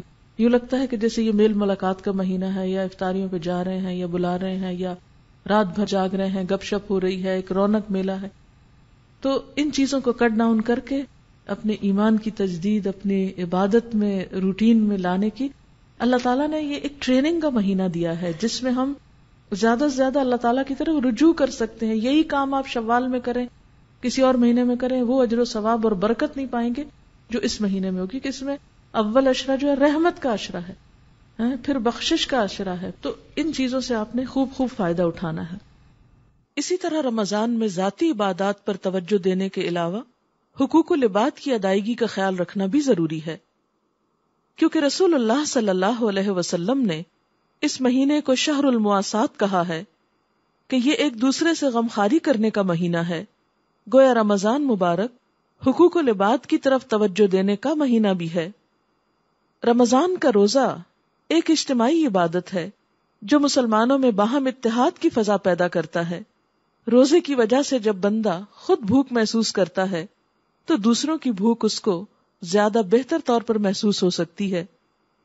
روزہ جہاں انسانی نفس کا تزکیہ کرتا ہے وہاں انسانوں کے باہمی تعلقات کو بھی بہتر بنانے کی فضا مہیا کرتا ہے. اور ہمارا دین تو ہمیں سب کے ساتھ خیرخواہی کرنے کا پیغام دیتا ہے، جیسے آپ صلی اللہ علیہ وسلم نے فرمایا، مسلمان کا بھائی ہے، نہ اس پہ ظلم کرتا ہے نہ اس کی مدد چھوڑتا ہے. جو اپنے بھائی کی حاجت پوری کرنے میں لگا ہو اللہ اس کی حاجت پوری فرمانے میں لگا ہوتا ہے. اور جو کسی مسلمان کی پریشانی دور کرتا ہے اللہ تعالیٰ اس کی وجہ سے اس کی قیامت کی پریشانیوں میں سے کوئی بڑی پریشانی دور کر دے گا، اور جس نے کسی مسلمان کی پردہ پوشی کی اللہ تعالیٰ قیامت کے دن اس کی پردہ پوشی کرے گا۔ اسی طرح ایک اور حدیث میں آتا ہے کہ بیوہ عورت اور مسکین کی خبرگیری کرنے والا اللہ کی راہ میں سعی کرنے والے کی مانند ہے، یعنی خاص طور پر بیواؤں اور حاجت مندوں کا خیال کرنا ہے، ان کی ضروریات پوری کرنا ہے۔ آپ صلی اللہ علیہ وسلم نے فرمایا بیوہ اور مسکین کی خبرگیری کرنے والا اس شب بیدار شخص کی مانند ہے جو عبادت اور شب بیداری میں سستی نہیں کرتا، اور اس روزہ دار کی مانند ہے جو دن کو کبھی افطار نہیں کرتا۔ آپ صلی اللہ علیہ وسلم نے فرمایا وہ شخص کامل مومن نہیں جو پیٹ بھر کر کھائے اور اس کا ہمسایہ اس کے بازو میں بھوکا رہے، یعنی اپنے آس پاس دائیں بائیں اپنی بلڈنگ میں اپنے ایریے میں دیکھے کہ کوئی اور ضرورت مند تو نہیں، کون کس حال میں ہے۔ آپ صلی اللہ علیہ وسلم نے فرمایا آگ سے بچو چاہے کھجور کے ایک ٹکڑے سے ہی ممکن کیوں نہ ہو، یعنی اگر ایک کھجور تک بھی آپ تقسیم کر سکتے ہیں تو اس کا بھی اہتمام کرنا چاہیے۔ پھر اسی طرح روزہ افطار کرنا، آپ نے فرمایا جس نے کسی روزہ دار کا روزہ کھلوایا یا کسی مجاہد کو تیار کیا تو اس کے لیے بھی اس کی مثل اجر ہے، یعنی روزہ رکھنے والے کے روزے کا اور جہاد کرنے والے کے جہاد کا۔ پھر اسی طرح بیمار کی عیادت، یعنی رمضان کے مہینے میں عام ملاقاتوں کی نسبت ضرورت کی ملاقاتیں باقی رہنی چاہیے، اور اس میں خاص طور پر اگر کوئی بیمار ہو۔ پھر حقوق العباد کی ادائیگی میں دوسروں کا خیال رکھنے کے علاوہ اہم ترین چیز یہ ہے کہ اگر ہم کسی کے لیے کچھ نہیں کر سکتے، نہیں ہے ہم میں ہمت توفیق، ہم صرف اپنا روزہ لے کر بیٹھے ہوئے ہیں، تو کم از کم ان کو اذیتوں سے بچائیں۔ کسی کو دکھ تو نہ دیں، کسی کو خوشی نہیں دے سکتے نہ دیں، لیکن کامیاب ہے وہ شخص جو دوسروں کو اپنی تکلیف اور اذیت سے محفوظ رکھتا ہے۔ المسلم من سلم المسلمون من لسانہ ویدہ، مسلمان وہ ہے جو اپنی زبان اور اپنے ہاتھ سے دوسروں کو محفوظ رکھے۔ اور پھر ایک دوسرے کی جان اور مال اور عزت کا احترام، کل المسلم علی المسلم حرام دمہ ومالہ وعرضہ، ہر مسلمان پر دوسرے مسلمان کا خون، مال اور عزت حرام ہے۔ اور روزے میں اس کی تربیت اور بہتر طور پر ہو سکتی ہے، کیونکہ زبان کو جھوٹ سے، چغلی سے، ہر چیز آپ کو بچانا ہے۔ حضرت جابر سے روایت ہے جب تو روزہ رکھے تو تیری آنکھ اور تیرے کان کا بھی روزہ ہونا چاہیے، زبان پر بھی کنٹرول ہونا چاہیے، جھوٹ اور حرام چیزوں سے بھی بچنا چاہیے، پڑوسی کو تکلیف نہیں دینی چاہیے، اور تجھ پر وقار اور اطمینان ہو، اور اپنے روزے کے دنوں کو دوسرے دنوں کے برابر نہ کر، یعنی روزے کا دن جو ہے وہ دوسرے دنوں سے مختلف نظر آنا چاہیے، اس کی روٹین، اس کے کام، اس کا پروگرام، سب کچھ۔ اور اگر کوئی شخص روزہ رکھ کر بھی جھوٹ بولنا نہیں چھوڑتا اور دوسروں کو ستانا نہیں چھوڑتا تو آپ صلی اللہ علیہ وسلم نے فرمایا جو شخص روزہ رکھ کر جھوٹ بولنا اور اس پر عمل کرنا نہ چھوڑے اللہ کو اس بات کی کوئی حاجت نہیں کہ وہ کھانا پینا چھوڑے۔ گویا روزہ صرف کھانا پینا چھوڑنے کا نام نہیں۔ اسی طرح خاص طور پر لڑائی جھگڑے سے پرہیز، کیونکہ آپ صلی اللہ علیہ وسلم نے فرمایا، حضرت ابو ہریرہ سے روایت ہے کہ روزہ کھانے پینے سے رکنے کا نام نہیں بلکہ بےہودہ اور فحش کاموں سے رکنے کا نام ہے، لہٰذا اگر روزہ دار سے کوئی گالی گلوچ کرے یا جہالت سے پیش آئے تو اسے کہہ دینا چاہیے کہ میں روزے سے ہوں، یعنی میں جواب نہیں دوں گا۔ اور پھر اس حدیث میں خاص طور پر لغو سے بچنے کے لیے کہا گیا، بےہودہ باتوں سے بچنے کے لیے کہا گیا۔ بےہودہ باتیں کیا اور لغو کیا ہے؟ جس میں کوئی فائدہ نہ ہو، بس محض گپ شپ۔ یعنی بعض اوقات یہ ہوتا ہے نا کہ روزے میں ٹائم کچھ بچ جاتا ہے، کھانا کھانے میں بھی تو ٹائم لگتا ہے نا، تو دن میں جب کچھ کھانا نہیں ہوتا تو وہ کھانے میں جتنا ٹائم ہمارا لگتا ہے وہ بچ جاتا ہے، تو اس میں ہم کیا کرتے ہیں، فون اٹھا لیتے ہیں، ادھر بات کر ادھر کر، فالتو باتیں، فضول باتیں، تو ان سے بچنا چاہیے۔ پھر اسی طرح رفث سے بھی بچنا چاہیے۔ اور پھر آخر میں ہم سب کو اپنا جائزہ لینا چاہیے کہ کیا اس رمضان میں ہمارے ایمان میں اضافہ ہو رہا ہے، ہمارے اندر خشوع پیدا ہو رہا ہے، ہماری عبادات بہتر ہو رہی ہیں، ہمارے علم میں اضافہ ہو رہا ہے، ہم اپنے اذیتوں کو روکنے میں کامیاب ہو رہے ہیں، کیونکہ اگر یہ سب کچھ نہیں تو تقویٰ نہیں، اور تقویٰ نہیں تو کچھ حاصل نہیں۔ اسی طرح ایک اور روایت میں آتا ہے، حضرت کعب بن عجرہ فرماتے ہیں نبی صلی اللہ علیہ وسلم نے فرمایا ممبر لاؤ، ہم ممبر لائے، جب آپ نے اس کی پہلی سیڑھی پہ قدم رکھا تو فرمایا آمین، جب دوسری پہ رکھا تو فرمایا آمین، جب تیسری پہ رکھا فرمایا آمین۔ جب نیچے تشریف لائے تو ہم نے عرض کیا، اے اللہ کے رسول صلی اللہ علیہ وسلم، آج ہم نے آپ سے ایسی بات سنی ہے جس سے پہلے کبھی نہیں سنی. آپ نے فرمایا جبریل علیہ السلام میرے پاس آئے اور کہا اس آدمی کے لیے ہلاکت ہے جس نے رمضان کا مہینہ پایا اور اپنے گناہوں کی معافی اور بخشش حاصل نہ کر سکا.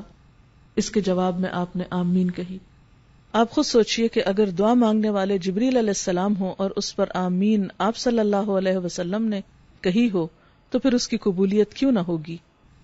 پھر اسی طرح جب آپ نے دوسری سیڑھی پر قدم رکھا تو جبریل نے کہا اس آدمی کے لیے ہلاکت جس کے سامنے آپ کا ذکر کیا جائے اور وہ آپ پر درود نہ بھیجے.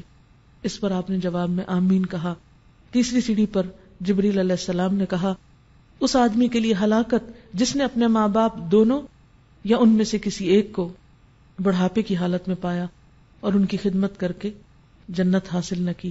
تو اس کے جواب میں بھی آپ نے آمین کہا. گویا ہم سب کو اپنا اپنا احتساب خود کرنا ہے, اپنا اپنا جائزہ خود لینا ہے اور کوشش کر کے ایسے کام کرنے ہیں کہ جو ہماری بخشش کا سبب بنے.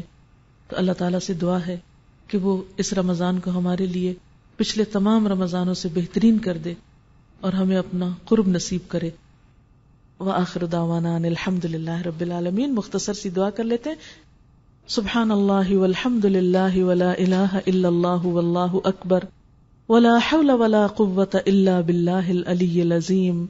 اللہم صل وسلم علی نبینا محمد. ربنا آتنا فی الدنیا حسنة وفی الآخرة حسنة وقنا عذاب النار. ربنا لا تزغ قلوبنا بعد إذ هديتنا وهب لنا من لدنك رحمة إنك أنت الوهاب. ربنا هب لنا من أزواجنا وذرياتنا قرة أعين واجعلنا للمتقين إماما. یا اللہ پاک جو کچھ ہم نے پڑھا ہے اپنی رحمت سے قبول فرما. اگر کوئی بات ایسی زبان سے نکل گئی ہو جو آپ کو پسند نہ آئی ہو تو ہم سب سے اس کو دور کر دے. جو باتیں آپ کی مرضی کے مطابق ہم نے کی ہیں ان سب پر ہمیں عمل کی توفیق عطا فرما. اللہ ہماری نیت کو اپنے لیے خالص کر لے. ہمیں اپنی محبت عطا کر اور اس قرآن سے بہترین فائدہ اٹھانے کی توفیق عطا فرما. یا اللہ یہاں پر آنا ہمارے لیے آسان فرما دے, ان راستوں کو ہمارے لیے آسان کر دے, ہمیں اس کام میں بہترین مددگار عطا کر دے. یا رب العالمین تو ہمیں اپنا قرب نصیب فرما. یا اللہ تو ہماری کوششوں کو قبول کر دینا اور یہ رمضان واقعی ایسا گزرے کہ ہماری گردن جہنم کی آگ سے آزاد ہو چکی ہو. یا رب العالمین تو ہمیں اپنے نیک بندوں کے ساتھ ملا. یا اللہ جتنی بہنیں آئی ہیں سب کا آنا قبول فرما. یا اللہ سب کے گھروں میں, مالوں میں, اولادوں میں برکت پیدا فرما. دنیا اور آخرت کی خیر و سعادت عطا فرما. جن لوگوں نے اس محفل کے لیے کوشش کی ہے, جنہوں نے محنت کی ہے, یا اللہ انہیں اس کی بہترین جزا عطا فرما. یا اللہ ہم سب کے دلوں کو باہم جوڑ دے اور ہم سب کو مل جل کر نیکی کے راستے پہ آگے بڑھنے کی توفیق دے. یا اللہ تو ہم سب سے راضی ہو جا. ربنا تقبل منا انك انت السميع العليم وتب علينا انك انت التواب الرحيم. وصلى الله تعالى على خير خلقه محمد وعلى آله واصحابه واهل بيته اجمعين برحمتك يا ارحم الراحمين. الہی آمین. سبحانك اللهم وبحمدك نشهد ان لا اله الا انت نستغفرك ونتوب اليك. والسلام علیکم ورحمۃ اللہ وبرکاتہ.